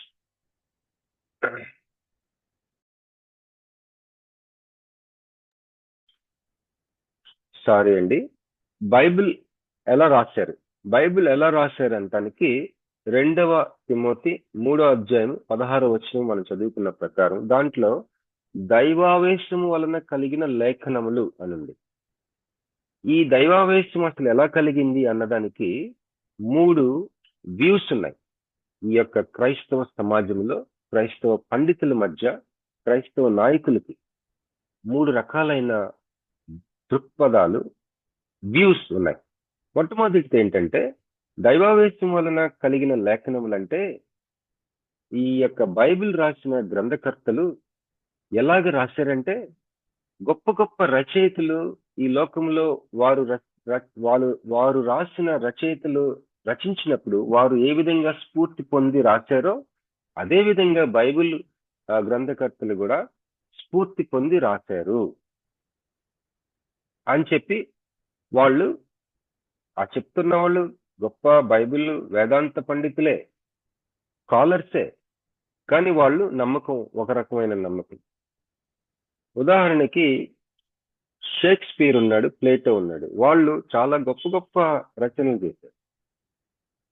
వారు ఏ విధంగా స్ఫూర్తి పొందారు? వాళ్ళకి ముందు కాలాల్లో ఉన్న అనేకమైన అందుబాటులో ఉన్న సమస్తాన్ని క్రోడీకరించి వారు దాన్ని మదించి వారు దానిని బాగా కష్టపడి ఆలోచన చేసి రాశారు. ఇంచుమించు అలాగే బైబిల్ గ్రంథకర్తలు కూడా రాశారు. దాన్నే ఇట్లా అంటున్నారు, ఏమని? దైవావేశం వలన కలిగిన లేఖనాలంటే ఇది అర్థం అని చెప్పేవారు ఉన్నారు. ఇది మొదటి దృక్పథం. రెండవది ఏంటంటే దేవుని వాక్యాన్ని రాసిన ఆ యొక్క గ్రంథకర్తలకి మాటల రూపంలో కాదు, తన మహా గొప్ప క్రియల రూపంలో తనను తాను ప్రత్యక్షపరుచుకున్నాడు. ఈ రాసిన వాళ్ళు మాటల రూపంలో పెట్టారు. అంతేకాదు, దేవుని వాక్యము చదివేవాడికే దేవుని వాక్యంగా ఉంటుంది, చదవకపోతే అది దేవుని వాక్యం అవ్వదు అని రెండవ దృక్పథం, రెండవ వ్యూ. ఈ మొదటిది రెండోది రెండు కూడా రాంగ్. రెండవ దానికి మరి వాళ్ళు ఏమంటున్నారు? రెండవది నేను చెప్తాను కదా, ఈ రెండవ దృక్పథం వాళ్ళు ఏమంటున్నారంటే, మరి ఒకసారి చెప్తున్నాను. దేవుడు మైటీ యాక్ట్స్ ద్వారా బయలుపరుచుకున్నాడు. తన బలమైన క్రియల ద్వారా తాను బయలుపరుచుకున్నాడు. అది చూసి వీరు మాటల్లో పెట్టారు. దైవావేశం వలన కలిగిన లేఖనములు అంటే ఈ విధంగా దేవుని గొప్ప కార్యాలు చూసి వాళ్ళు సొంతంగా రాశారు, అంతేగాని మాటల్లో రాయలేదు అని. ఇప్పుడు ఇంకొక మాట అన్నారు వాళ్ళు, ఈ రెండవ దృక్పథానికి చెందిన వారు. బైబిల్ తీసి చదివేవాడికే అది వాక్యం అవుతుంది, అంతేగాని బైబిల్ మూసిపెట్టుంటే అది వాక్యం కాదు, దేవుని వాక్యం కాదు. దైవావేశం వలన కలిగిన లేఖనం అట్లా అవ్వదు. వాక్యం ఎప్పుడవుతుందంటే చదివినప్పుడే అవుతుంది, చదివేవాడికే అవుతుంది. ఇది రెండవది. మూడవది, సనాతనంగా మన యొక్క అపోస్తలుల నుంచి, పితరుల నుంచి, సంఘ పెద్దల నుంచి, సంఘ పితరుల నుంచి మనకి కాపాడబడి అందచేయబడిన దృక్పథం మూడవది. అది మనం గట్టిగా పట్టుకోవాలి. అదేంటంటే దేవుడు పరిశుద్ధ లేఖనాల్ని రాసిన గ్రంథకర్తల యొక్క వ్యక్తిత్వాలలో తను పనిచేసి దేవుడు వారు కలిసి ప్రవహించి ఆ ప్రవాహంలో సృష్టించబడిన లేఖనాలు, పరిశుద్ధ లేఖనాలు బైబిల్ అని మూడవ దృక్పథం. ఈ ప్రపంచంలో ఎవ్వరు చదవలేదనుకోండి బైబిల్, అట్లాంటి పరిస్థితుల్లో కూడా అది దైవావేశం వలన కలిగిన లేఖనంలే. ఇక్కడ మనం గుర్తుపెట్టుకోవాల్సింది ఏంటంటే బైబిల్ రాసిన వారు, బైబిల్లోని మాటలు కవర్ టు కవర్. బైబిల్ రాసిన వారు, బైబిల్లో ఉన్న మాటలు, ఈ రెండు కూడా దైవావేశం పొందిన విషయాలు. వారు దైవావేశం వలన రాశారు. మనం చదివే ప్రతి మాట దైవావేశం వలన కలిగిన మాటలవి, లేఖనములు. నువ్వు చదివినా చదువుకోను, ఈ ప్రపంచంలో ఎవరు చదివినా చదువుకోయినా, ఆ మాటలు దైవావేశం వలన కలిగిన దేవుని వాక్యము, లేఖనములవి. ఇది మూడవ దృక్పథం. ఈ మూడవ దృక్పథం మనం కలిగి ఉండాలి, మనం స్థిరంగా పట్టుకో ఉండాలి. పౌలు అంటాడు చాలాసార్లు, ఈ విషయం నీకు తెలియకుండా మంచిది కాదు అంటే. తెలుసుకోవడం మంచిది కాదు, తెలియకుండా ఉండటం మంచిది కాదు. సో చాలాసార్లు నువ్వు సడన్ గా ఉపయోగపడతావు కొన్నిసార్లు ఇలాంటి ఎక్స్పోజర్స్ వల్ల. సో 3 దృక్పథాలు, 3 వ్యూస్ ఆఫ్ ఇన్స్పిరేషన్, దైవావేశం వలన కలిగిన లేఖనములు అన్న దానికి ఈ యొక్క ప్రపంచంలో ఉన్న 3 దృక్పథాలు మనం చూసాం. ఇప్పుడు వివాదాస్పదమైన కొన్ని విషయాలు ఒక 5 ఉన్నాయి ఈ లేఖనముల యొక్క మరి ఏమంటారు అర్థం చేసుకునే విషయంలో. మొట్టమొదటిది, అసలు అర్థం చేసుకునే విషయం ఇట్లానే ఉండాలని ఎవరు నిర్ణయిస్తారు, ఎలా నిర్ణయిస్తారు? అది ఒక వివాదాస్పదమైన వాదన. బైబిల్లో రాసిన ఉదాహరణకి దావీదు 23వ కీర్తన రాశాడు. రాసినప్పుడు ఆయన మనసులో ఒక అర్థంతో రాశాడు.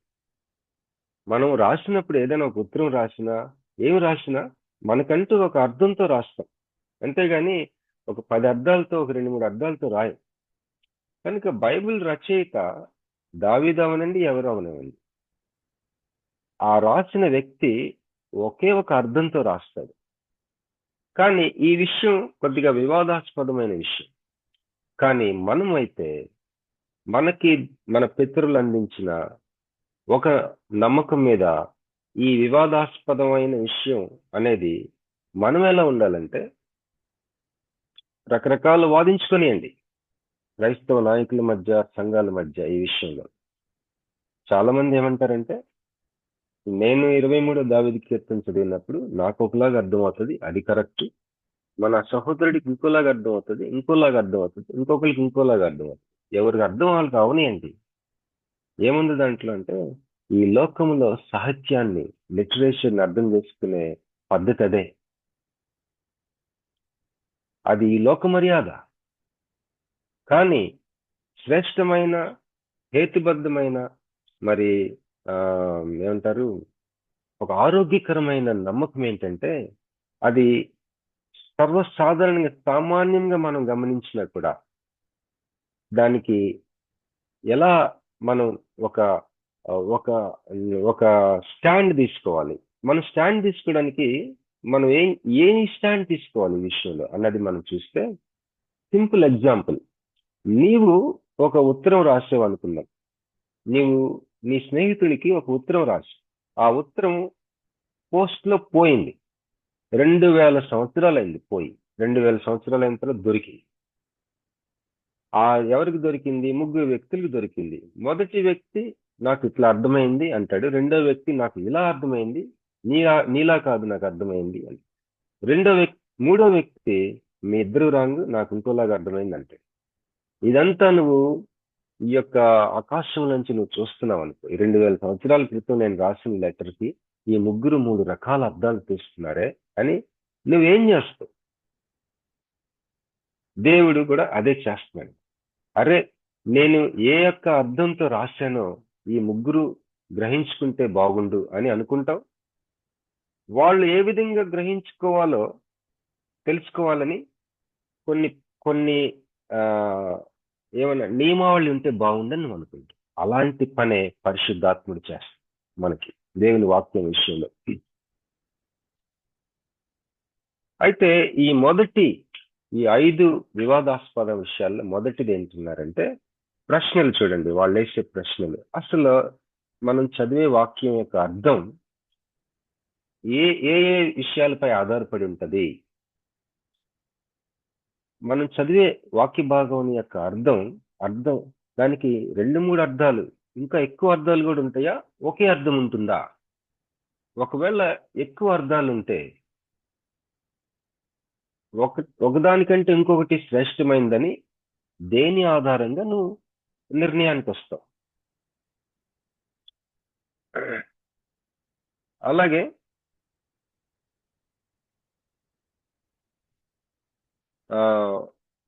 ఈ యొక్క వివాదాస్పదమైన చర్చలు వాడి వేడిగా క్రైస్తవ లోకంలో నాయకుల మధ్య జరుగుతూ ఉండగా, మరి పురాతనమైన శ్రేష్టమైన సనాతనమైన ఒక స్టాండ్ అది ఏమై ఉన్నదో, మరి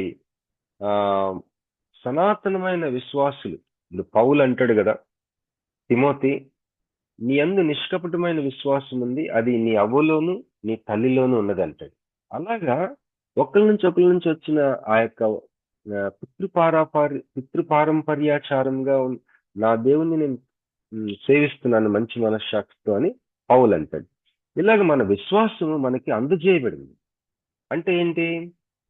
ఈ యొక్క వాక్యాన్ని అర్థం చేసుకునే విషయంలో మనం తీసుకోవలసిన ఆ యొక్క స్టాండ్, మనం దేని మీద అయితే నిలబడాలో ఆ యొక్క పునాదులు కూడా మనకు అందచేయబడినవి. ఆ అందచేయబడిన పునాది ఏంటంటే, నీవు చదివే వాక్యానికి ఒకే అర్థం ఉంటుంది. దాని అన్వయింపు పరిస్థితిని బట్టి మనిషిని బట్టి రకరకాలుగా ఉంటుంది, కానీ దాని అర్థం మాత్రం ఒకటే. దయచేసి అర్థం చేసుకో. ఇది మనకు అందజేయబడిన విశ్వాసం. మనం ఏమి నిర్ణయించాలంటే, మనం చదువుతున్న భాగములో దేవుడు ఏమి అర్థం చెప్తున్నాడు దానికి. What God meant in that passage. అంతేగాని అది నాకేం అర్థం చెప్తుంది అని కాదు. What it means to me కాదు. వాట్ గాడ్ మెంట్, దేవుడు అసలు ఏమి అర్థంతో రాయించాడు, గ్రంథకర్త ఏ అర్థంతో రాశాడు. అంతేగాని ఇది what it means to me, నాకేంటి దీనివల్ల అని కాదు. అసలు దీని అర్థం ఏంటి? ఈ ప్యాసేజీ what it means to me కాదు, నాకేం అర్థం చెప్తుంది కాదు, అసలు దాని అర్థం ఏంటి, అది మనం నిర్ణయించాల్సి. మరి ఉదాహరణకి ఎఫెసీ పత్రిక 4వ అధ్యాయం 26, 27లో కోపం గురించి ఉంటుంది. లాస్ట్ టైం కూడా చెప్పాను. కోపం, ఈ కోపం గురించి రాసినప్పుడు దాన్ని చదివినప్పుడు ఒకటే అర్థం, కానీ దాన్ని అప్లై చేసుకున్నప్పుడు, నేను ఈరోజు నా కుటుంబ సభ్యుల మీద ఎవరి మీద కోపంలో ఉండుండొచ్చు. ఆ అర్థాన్ని, ఆ ఒకే అర్థాన్ని నేను అన్వయించుకునేటప్పుడు నా సిచ్యుయేషన్ అన్వయించుకుంటాను. అప్లికేషన్ లేకపోతే దాని ప్రాముఖ్యత నాకు నా పరిస్థితిని బట్టి వేరుగా ఉంటది. ఎవరి పరిస్థితిని బట్టి వాళ్ళకి వేరు వేరుగా ఉంటది. కానీ అర్థం మాత్రం ఒకటే. అదనమాట. ఇది ఎందుకు మనకు ఉపయోగపడుతుంది? ఈ వివాదాస్పదమైన విషయంలో మనం తీసుకోవాల్సిన ఆ యొక్క ఆ యొక్క స్టాండ్, మనం నిలబడవలసిన పునాది ఇది అని నేను మీకు మీ ముందు ఉంచాను. ఇది మనకి వాక్యంలో ఉన్న అర్థాన్ని తోడుకునేందుకు చాలా ఉపయోగపడుతుంది. మనం చదివే వాక్యానికి 2-3 అర్థాలు ఉంటాయి అని అంటే ఇక దానికి అంతుండదు. ఏది శ్రేష్టమైందో, ఏది శ్రేష్టమైంది కాదో అని నిర్ణయించే ఒక ఒక ప్రమాణాలు ఏమి లేవు. అది చాలా భయంకరం, గందరగోళం. దాని యొక్క పర్యవసానాలు చాలా దూరాలు వెళ్ళిపోతాయి. కనుక శ్రేష్టమైన ఆరోగ్యకరమైన విశ్వాసపు పునాదులు మనకు అందజేయబడిన పునాది ఏంటంటే, ఒకటి, మనం చదివే వాక్యానికి ఆ గ్రంథకర్త రాసిన అర్థం మాత్రమే ఉంటది. దానికి భిన్నమైన ఏ అర్థం ఉండదు. ఏ అర్థంతో రాశాడో ఆ మీనింగ్ నే మనం పట్టుకోవడానికి విపరీతమైన బహుగా ప్రయాసపడాలి. దేవుని వాక్యం అంత ఈజీగా అర్థం కాదండి. ఇది ప్రయాస పడని వాళ్ళు ఏం చేస్తారంటే సింపుల్ గా చెప్పేస్తుంటారు.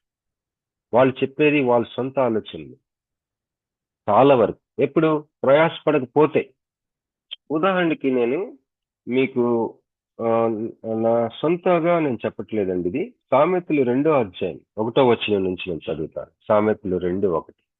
నా కుమారుడా, నీవు నా మాటలను అంగీకరించి నా ఆజ్ఞలను నీ యొద్ద దాచుకుని ఎడల, జ్ఞానమునకు నీ చెవియొగ్గి హృదయపూర్వకంగా వివేచనను అభ్యసించిన ఎడల, తెలివికై మొర్రపెట్టిన ఎడల, వివేచనకై మనవి చేసిన ఎడల, వెండిని వెదికినట్లు దాన్ని వెదకిన ఎడల, దాచబడిన ధనమును వెదికినట్లు దాన్ని వెదికిన ఎడల, యెహోవా యందు భయభక్తులు కలిగిందుట ఎట్టిదో నీవు గ్రహించదవు.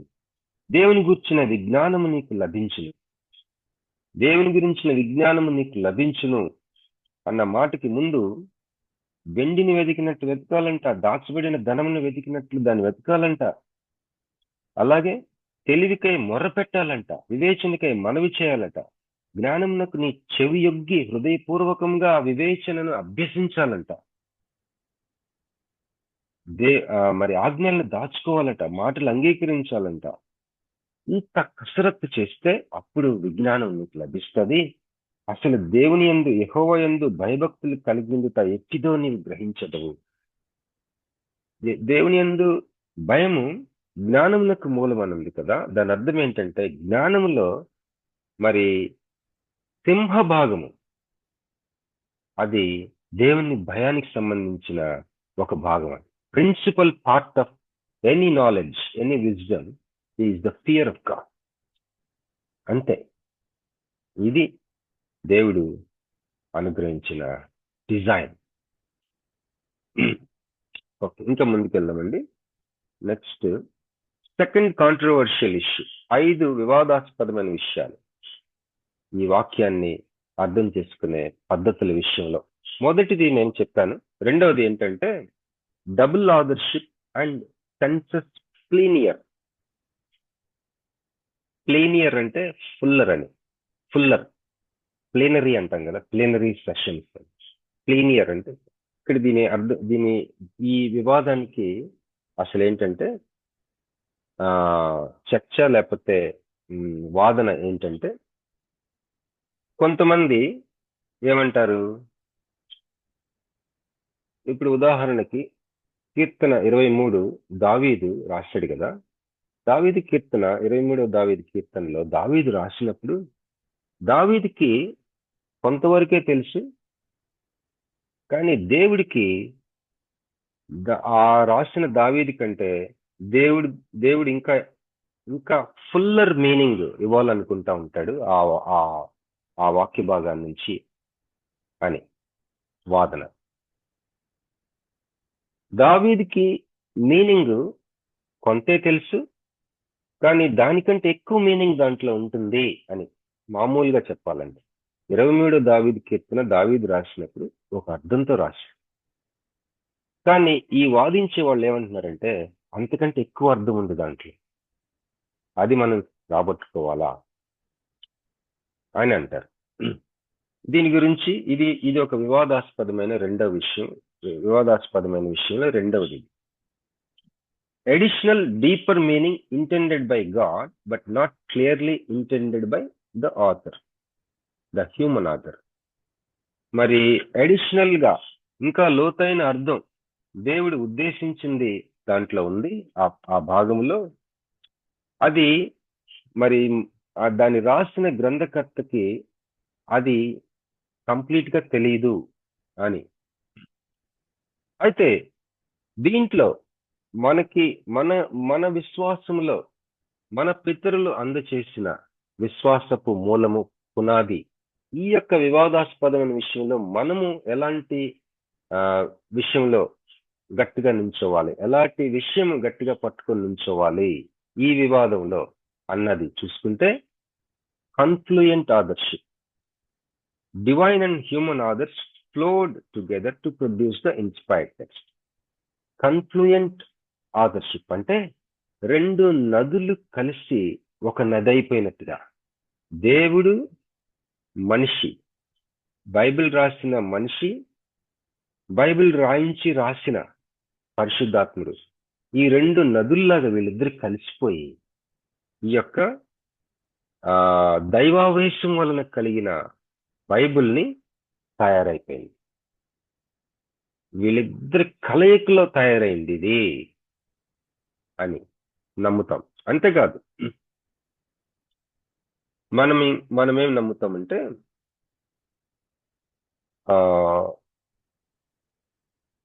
రాసిన వారికి వారు ఏమి రాస్తున్నారో దాని అర్థం ఖచ్చితంగా తెలుసు.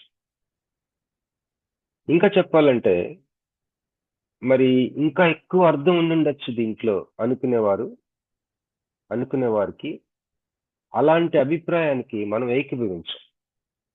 ఒక మాటలో చెప్పాలంటే సనాతన విశ్వాసపు స్టాండింగ్ ఇది. ఎవరైనా వచ్చి ఇదిగోండి బైబిల్లో కీర్తన 23 దాని గ్రంథకర్త ఇట్లాంటి అర్థంతో రాశాడు అని చెప్పి ఇంకా లోతైన అర్థం ఉండుండొచ్చు అని అంటే అలాంటి దృక్పథాన్ని మనం సపోర్ట్ చేయము, ఎందుకంటే అది కరెక్ట్ కాదు. అలాగా దాన్ని ఎవరు నిర్ణయిస్తారు? దానికి ఏమైనా ప్రమాణాలు ఉన్నాయా? కానీ ఇలా అనుకునే వారికి బైబిల్ గ్రంథంలో కొన్ని వాక్యాలు వాళ్ళు తీసి ఇదిగో ఫలానా వాక్య భాగాల వల్ల నేను ఇట్లా అనుకుంటున్నాను చెప్పచ్చు. లేదు, మనలాగా దానిని సపోర్ట్ చేయని వారు, బైబిల్లో గ్రంథకర్తలకి తెలుసు వాళ్ళు ఏ మీనింగ్తో రాస్తున్నారు, మరి వాళ్ళకి మించిన మరికొంత మీనింగ్ ఏమి వాళ్ళకి తెలియనిదేం లేదు అని మనం నమ్ముతాం. వాళ్ళకి తెలుసు వాళ్ళు ఏ మీనింగ్తో రాస్తున్నారు, దానికి మించిన అర్థం దాంట్లో ఉందని మీరు అనుకుంటే అది పొరపాటు అని మనం నమ్ముతాం. దీనికి కావాల్సిన సపోర్ట్ బైబిల్ వాక్యాలు కూడా బైబిల్లో ఉన్నాయి. ఎందుకు వచ్చిన గొడవ ఇదంతా అనుకుంటున్నారేమో. ఈ గొడవ మనకు అవసరం అవుతుంది ఎప్పుడోకప్పుడు, ఇది తెలుసుకొని ఉండటం మంచిది. ఇప్పుడు మనం భోజనం చేస్తూ ఉంటాం, టిఫిన్ చేస్తాం, లంచ్ చేస్తాం, కానీ తేనె ఎప్పుడైనా ఒకసారో లేకపోతే అప్పుడప్పుడు లేకపోతే ఇష్టం ఉంటేనో లేకపోతే అందుబాటులో ఉంటేనో తింటాం. తేనె కంపల్సరీగా కొంతమంది తింటూ ఉంటారు. బైబిల్లో ఏముంది? తేనె నీ ప్రాణానికి మంచిదని. అలాగే నీ ఆత్మకి జ్ఞానం అట్లాంటిదేనుంది. నీ ఆత్మకి జ్ఞానం అట్లాంటిది.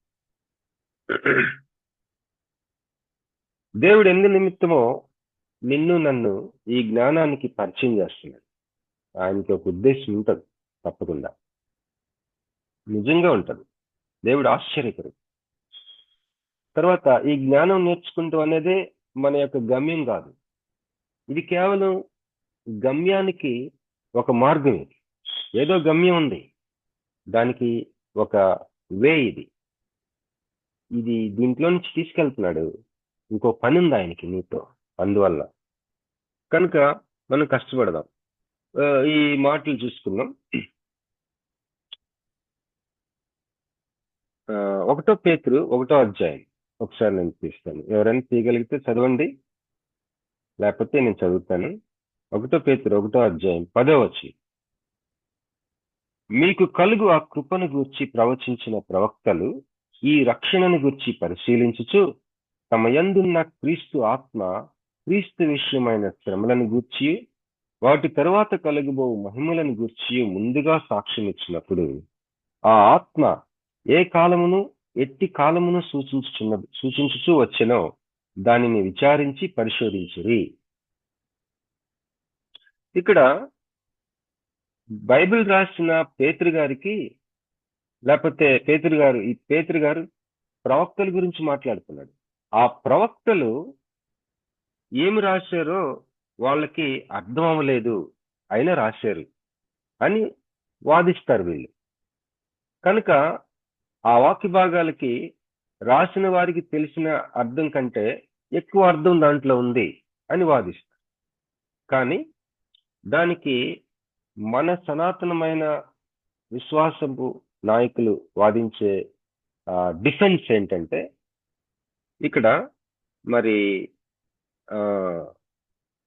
ఆ యొక్క ప్రవక్తలు వారు రాసిన ఆ యొక్క ప్రవచనాల యొక్క నెరవేర్పు కాలములు మాత్రమే వాళ్ళకి తెలియదు, కానీ వారు ఏ అర్థంతో రాస్తున్నారో వాళ్ళు రాస్తున్న దానికి అర్థం వారికి కంప్లీట్ గా తెలుసు అని మన యొక్క వాదన. తర్వాత ఒకవేళ మనం చదివే వాక్యానికి మనం అర్థం రాబట్టుకుంటాం కదా, కష్టపడి కుస్తీపడి రకరకాల పద్ధతులు వాడి హెర్మెన్యూటిక్స్ నేర్చుకొని మనం అర్థం రాబట్టుకుంటాం కదా. ఆ అర్థం కంటే ఇంకా ఫుల్ మీనింగ్ ఉంది, ఇంకా లోతైన మీనింగ్ ఉంది, దేవుడికి ఇంకా దాంట్లో మనకి తెలియజేయాలనుకునే మీనింగ్ ఉంటదని ఎవరైనా అనుకుంటే అది డబుల్ మీనింగ్ అవుతుంది.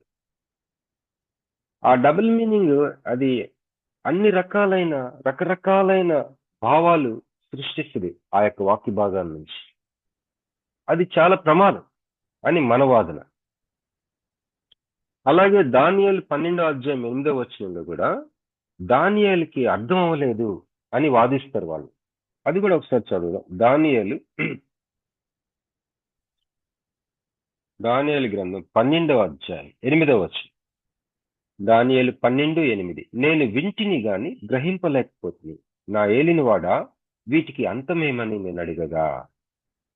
కనుక వాళ్ళు ఏమంటున్నారంటే, మరి ఈ ప్రవక్తలు వాళ్ళు ఏం మాట్లాడుతున్నారో వాళ్ళు ఏం రాశారో వాళ్ళకి కంప్లీట్ గా అర్థం కాలేదు అని అంట.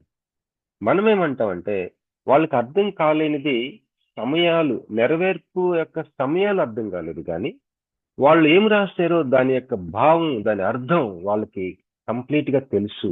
ఎందుకంటే వారి చేత రాయించిన దేవుడు పరిశుద్ధాత్ముడు, వారు ఇద్దరు మమేకమై దైవావేశం వలన కలిగిన లేఖనములు కనుక వారికి కేవలం దాని నెరవేర్పు సమయాలు కాలాలు తెలియవు, కానీ దాని అర్థం వాళ్ళకి తెలుసు అని మన వాదన.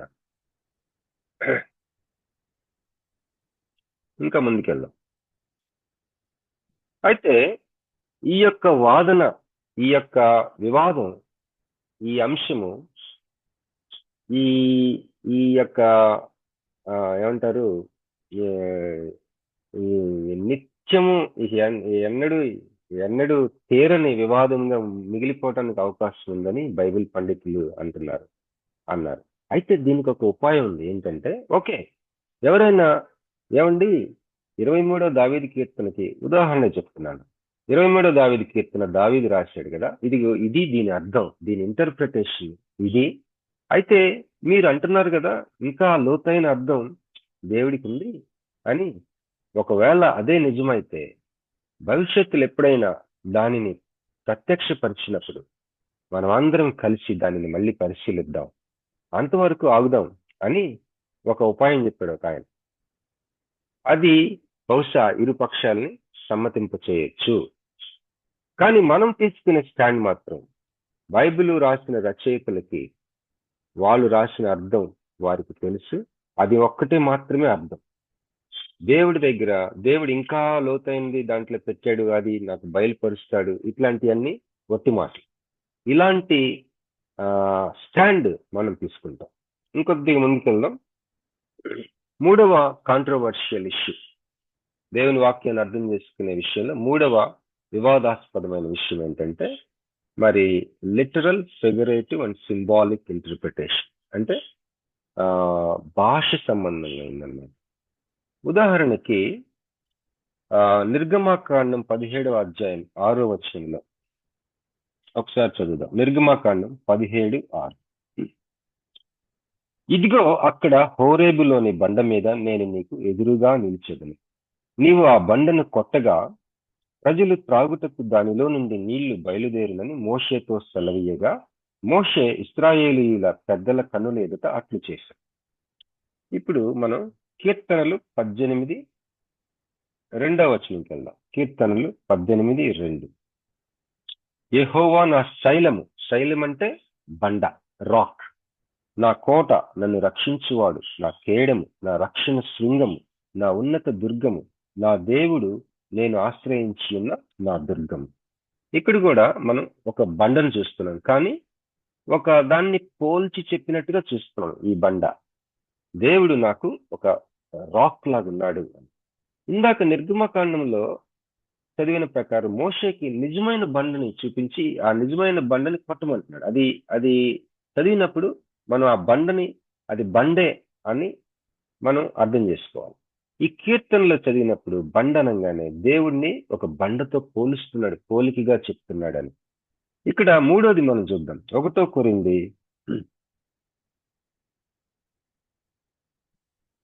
10వ అధ్యాయం 4వ వచనం. అందరూ ఆత్మ సంబంధమైన ఒకే పానీయమును పానం చేసిరి, ఏలయనగా తమ్మును వెంబడించిన ఆత్మ సంబంధమైన బండలోనిది త్రాగిరి, ఆ బండ క్రీస్తే. ఇది ఒక సింబాలిక్ గా చెప్తున్నాడు అని అంటారు, అనవచ్చు. అంటే ఒక సింబల్ లాగా క్రీస్తు ఒక బండ అనే ఒక సింబల్ గా చూపిస్తారు. నిజానికి ఇది వింటుంటే చూస్తానికి బాగుంది అనిపిస్తుంది, నిజమే కదా అనిపిస్తుంది.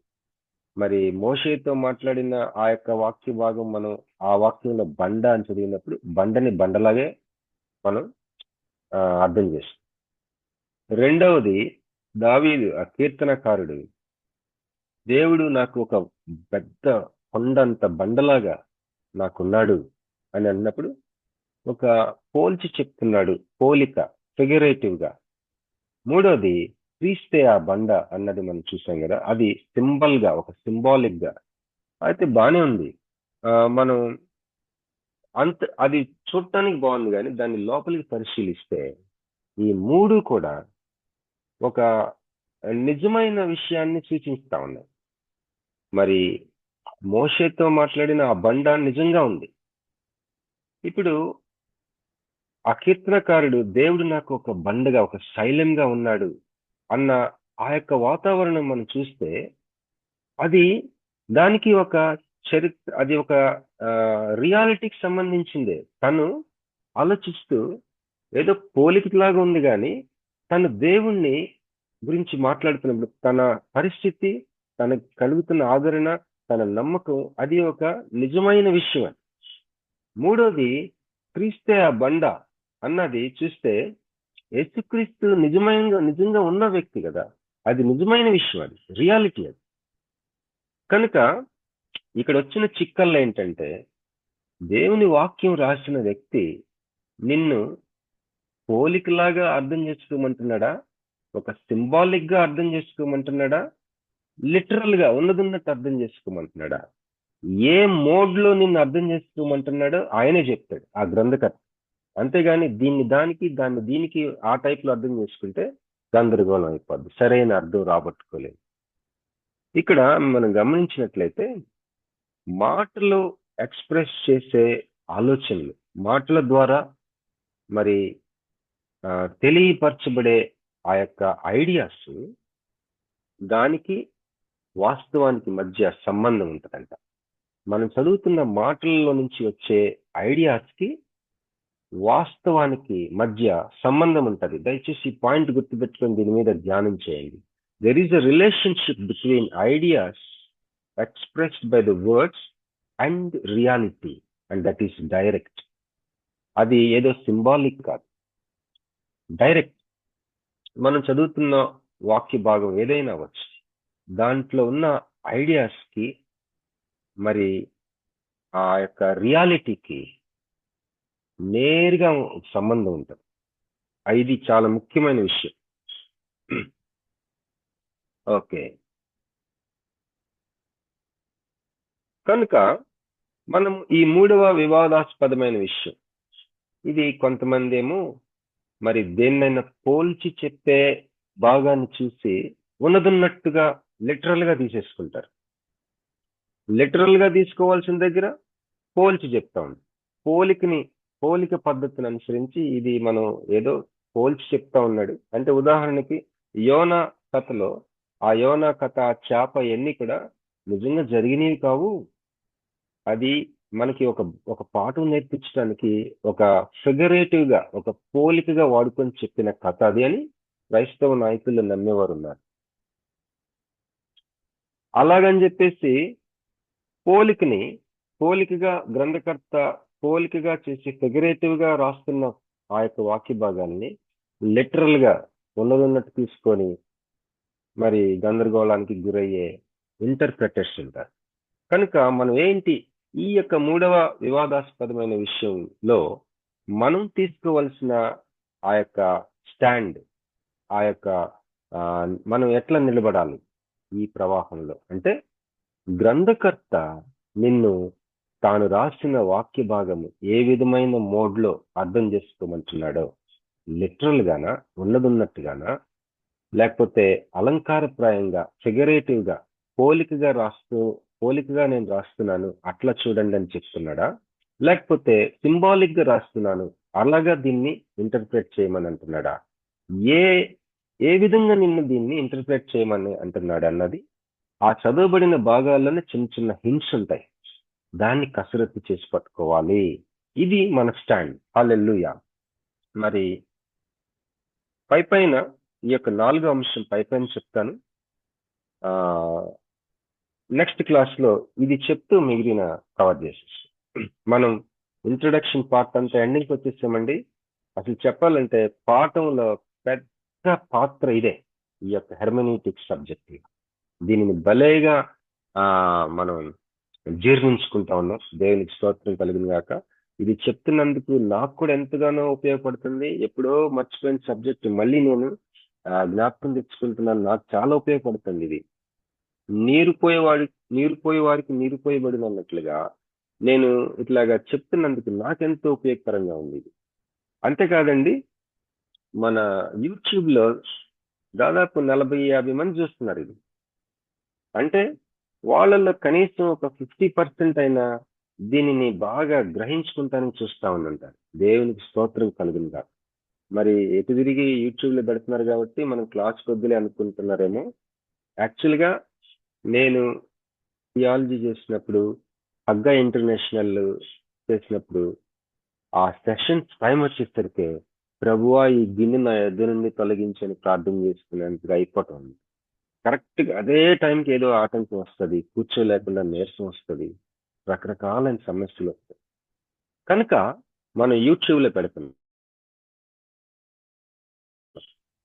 యూట్యూబ్ లో, తర్వాత వాట్సాప్ లో, తర్వాత మరి మిగిలిన రకరకాలైన వేస్ లో మనం ఈ సబ్జెక్ట్ ని మాస్టర్ చేస్తాం. దేనికి స్తోత్రం కలిగిన గాక. హల్లెలూయా. 4వ వివాదాస్పదమైన విషయం ఏంటంటే spiritual factor in the perceptual thought. మరి మనం వాక్యం అర్థం చేసుకునే విషయంలో ఆత్మ సంబంధమైన పాత్ర ఏంటి? ఏదో పద్ధతులు అంటున్నారు, నియమాలు అంటున్నారు, అది వాడి మెకానికల్ గా ఉండదా? అసలు దేవుడి యొక్క అంశం ఏంటి? దాంట్లో ఆత్మ సంబంధమైన విషయాలు ఎలాగ పట్టుకోవాలి?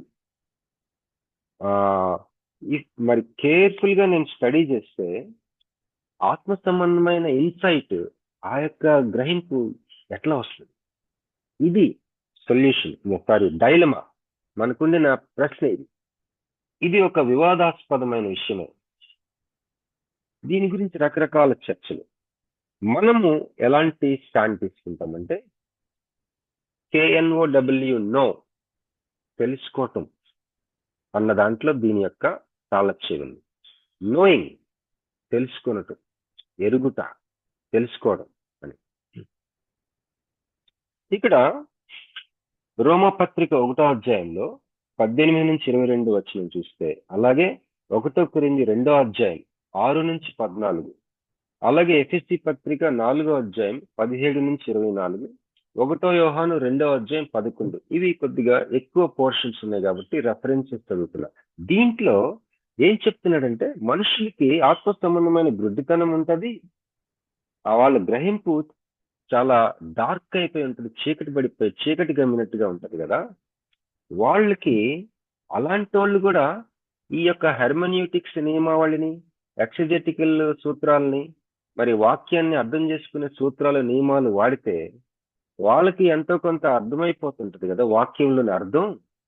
కానీ వాక్యంలో ఉన్న ఆత్మ సంబంధమైన ఆ యొక్క ఇన్సైట్, స్పిరిచువల్ ఇన్సైట్, ఆత్మ సంబంధమైన ఆ కోణము యొక్క ఆ యొక్క వెలుగుని ఎలాగా సంపాదించుకోవటం, దీనికి ఈ బైబిల్ చదివేదే దానికోసం కదా, ఈ పద్ధతులు ఇవన్నీ కూడా దానికోసం కదా. ఇది ఎట్లా అని అంటే, దీనికి ఒక సొల్యూషన్ ఏంటంటే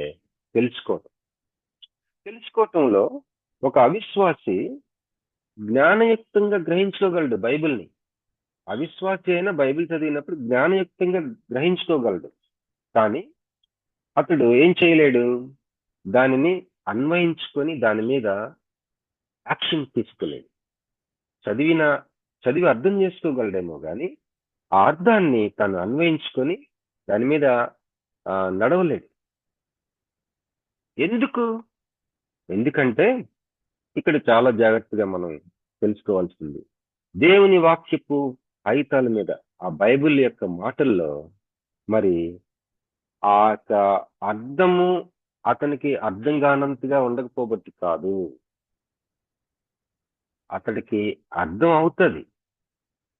ఆయన ఎంత మరి రకరకాల జ్ఞానాన్ని ఉపయోగించి అర్థం చేసుకోగలిగిన ఆ అర్థాన్ని తీసుకుంటాడు, ఇంటలెక్చువల్ గా జ్ఞానయుక్తంగా తన జ్ఞానాన్ని వాడి గ్రహించుకుంటాడు ఒక అవిశ్వాసి. అయితే దానిని అన్వయించుకోవటం విషయంలో తను చేయడు.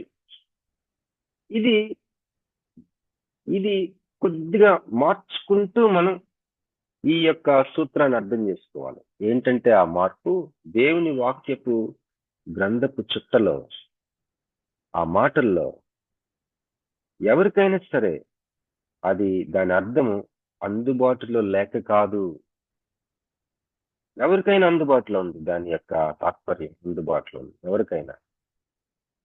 అంటే ఆత్మ సంబంధమైన కోణం కూడా అందుబాటులో ఉంది, కానీ అవిశ్వాసి అయినా లేకపోతే అవిధేయులైనా ఎందుకు దానిని అందుకోలేకపోతున్నారంటే దానికి కారణం వాళ్ళు దానిని అన్వయించుకోవడానికి ఇష్టపడకపోబట్టి.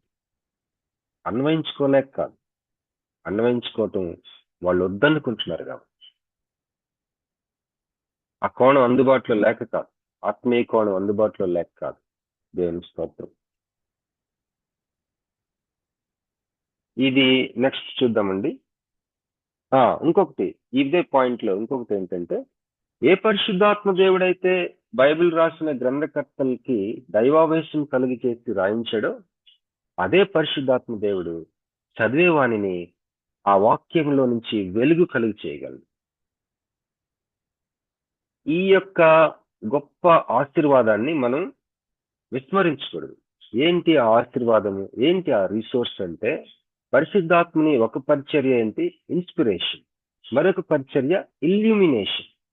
అంటే ఒక పరిచర్య ఏమో ఆయన దైవావేశం వలన రాయించటం, ఇంకొక పరిచర్య చదివేవాణిని ఆ వాక్యంతో వెలిగించటం. నువ్వు చదువుతున్న వాక్యం ద్వారా నిన్ను వెలిగించే ఆ యొక్క పరిశుద్ధాత్మ కార్యము, అది ఒక రిసోర్స్. దానిని మర్చిపోకుసుని అది మన యొక్క స్టాండ్. ఈ యొక్క వివాదం నాలుగవ వివాదం ఏంటంటే, పద్ధతులు రకరకాలు అంటున్నారు. దాని ద్వారా కొంత జ్ఞానులకు అర్థమైపోద్ది వాక్యము, కానీ దాంట్లో ఆత్మ సంబంధమైన పాఠం ఎలాగా తెలుసుకుంటాం అంటే, ఆత్మ సంబంధమైన పాఠం అందుబాటులో లేక కాదు, ఎవరికైనా అందుబాటులో ఉండదు. కానీ కొంతమంది అది వద్దు వాళ్ళకి, అది వాళ్ళ చాయిస్, అంతేగాని అది అందుబాటులో లేక కాదు. ఆత్మ సంబంధమైన పాఠం, spiritual insight, it is available there to anybody and everybody. పరిశుద్ధాత్మ దేవుడు వెలిగించే దేవుడు. వాక్యం చదువుతున్నప్పుడు ఆ వాక్యం ద్వారా నిన్ను వెలిగించే పని, ఆ యొక్క పని దేవుడు నీకు అందుబాటులో ఉంచిన రిసోర్స్ బైబిల్ చదువుతుంది. దేవునికి స్తోత్రం కలుగును గాక. ఇంతటి తాపుతానండి. Thank you for your patience అండి. మరి మీరు ఎంత కష్టమో నాకు తెలిసి ఇట్లా వినటం, కాన్సన్ట్రేట్ చేయటం, ఎందుకంటే నేను అనుభవించాను ఈ యొక్క శ్రమ. కానీ ఇది చాలా వర్త్ అన్నమాట. ఇది మీరే తెలుసుకుంటారు దీని యొక్క వర్త్. ఈ రికార్డింగ్ యూట్యూబ్ లో కూడా ఉందండి, మరొకసారి వినండి. థ్యాంక్ యూ సో మచ్ అండి. మరి ఓవర్ టు సిస్టర్ ప్రసిద్ధ గారు. Thank you brother. చక్కని క్లాస్ తీసుకున్న బాబీ గారికి కృతజ్ఞతలండి. ముగింపు ప్రార్థన చేయవలసిందిగా సిస్టర్ కె నిర్మలా గారిని మనవి చేస్తున్నానండి. నిర్మలా సిస్టర్ గారు, మీరు సిద్ధంగా ఉన్నట్లయితే ముగింపు ప్రార్థన చేయండి. అలాగే అండి. ప్రేమమేట, కృపా సత్య సంపూర్ణుడా, మా ప్రేపర్లోకపు తండ్రి, ఘనమైన రాజా, మీ బంగారు పాదాలకు కోటాను కోట్ల స్తుతులు స్తోత్రాలయ్యా. నాయనా, ఈ దినమంతా మాకు తోడుగా ఉండి ఈ రాత్రికాల సమయంలో అయ్యా మీ యొక్క క్లాస్ లో నాయనా నా తండ్రి, మీరు బోధించినటువంటి నాయన బోధ వినడానికి చూపిన కృపను బట్టి మీకు కోటాను కోట్ల స్తుతులు స్తోత్రాలు. నాయన బాబీ బ్రదర్ ని నాయన మీరు ఎంపిక చేసుకొని నిలువబెట్టి నాయన మాకు వినిపించినటువంటి నాయన మాటలన్నిటిని బట్టి నాయన మీకు స్తుతులు స్తోత్రాలు చెల్లిస్తున్నాం. నిజమైన తండ్రి, అయ్యా నా తండ్రి, ఈ హెర్మెటిక్స్ గురించి నాయన మేము నేర్చుకోవటానికి మీరు అనుగ్రహించిన కృపను బట్టి మీకు కోటాను కోట్ల స్తుతులు స్తోత్రాలు. దీని వెనుక మీ యొక్క అద్భుతమైన ప్రణాళికను బట్టి కూడా మీకు స్తోత్రాలు నాయన. అదేమిటో మాకు ఇప్పుడు తెలియకపోవచ్చేమో, కానీ అయ్యా నా తండ్రి, మీరు నిలువబెట్టుకున్నటువంటి నీ బిడ్డల ద్వారా నాయన నా తండ్రి, మీ యొక్క ప్రణాళికను మీరు నెరవేర్చబోతున్నందుకు కూడా మీకు కోటాను కోట్ల స్తుతులు స్తోత్రాలు చెల్లిస్తున్నాం. దయగల నా తండ్రి నాయన, మీరు నాయన పరిశుద్ధ గ్రంథాన్ని ఏ దృక్పథంతో రాయించారో నాయన దాన్ని మాత్రమే మేము గ్రహించడానికి నాయన మీరు కృపను అనుగ్రహించండి. నాయన నా తండ్రి, నాయన అయ్యా నిజంగా నా ప్రభువ, నాయన మొదటి 2 దృక్పథాలు కాదు, కానీ ఆ 3వ దృక్పథం నాయన మేము సమీపించడానికి మీరు కృపను అనుగ్రహించండి. అలాగే నా తండ్రి, నాయన పరిశుద్ధ గ్రంథాన్ని లిఖించటంలో నాయన నా తండ్రి, నాయన మరి గ్రంథకర్తలు ఏ రకంగా రచించారనే దానిపైన వస్తున్నటువంటి విమర్శలను కూడా మేము సరిగా తెలుసుకొని ప్రభు, దాని నుండి కూడా మేము సరైన జ్ఞానం పొందుకోవటానికి మీరు కృపను అనుగ్రహించండి. ఈ విధంగా నా ప్రభు అయా నీ బిడ్డను నిలవబెట్టి నువ్వు మాట్లాడిన విధానాన్ని బట్టి నీకు కోటాను కోట్ల స్తుతి చెల్లిస్తున్నాయన. చేరి ఉన్న ప్రతి బిడ్డ పైన మీ ఆత్మ కుమ్మరింపు మీరు దయచేశారని నమ్మొచ్చు నాయన. ఇంకను ప్రభు ఇంకా విపులంగా మేము యొక్క క్లాసెస్ లో నీ వాక్యాన్ని తెలుసుకోవడానికి ఇంకా అనేక మందిని జాయిన్ చేసి ముందుకు నడిపించమని, బాబీ బ్రదర్ కి సంపూర్ణ ఆరోగ్యమును, బలమును, శక్తిని మీరు అనుగ్రహించమని, చేరిన ప్రతి బిడ్డను కూడా మీ బంగారు కౌగిట్లో భద్రపరిచిన ప్రభు నీ కృపలో మేమందరం కూడా నా తండ్రి మెలకువతో నీ వాక్యాన్ని తెలుసుకునే జ్ఞానం దయచేయమని వేడుకుంటూ, మరొక క్లాస్ లో మేము చేరుకున్న పర్యంతము మమ్మల్ని సజీవ లోకంలో ఉంచి కాపాడమని ప్రార్థిస్తూ, సమస్తమైన ఘనత, మహిమ, ప్రభావములు మీకు ఆరోపిస్తూ మా ప్రభును రక్షకుడైన యేసయ్య ప్రశస్త నామములు అడిగి వేడి ప్రార్థించుచున్నాము తండ్రి. ఆమేన్. ఆమేన్. Thank you sister. Thank you. Praise the lord to all. Praise the lord to all మా. Thank you brother. Praise the lord అండి. Thank you sister. అందరికీ వందనాలండి. Praise lord brother.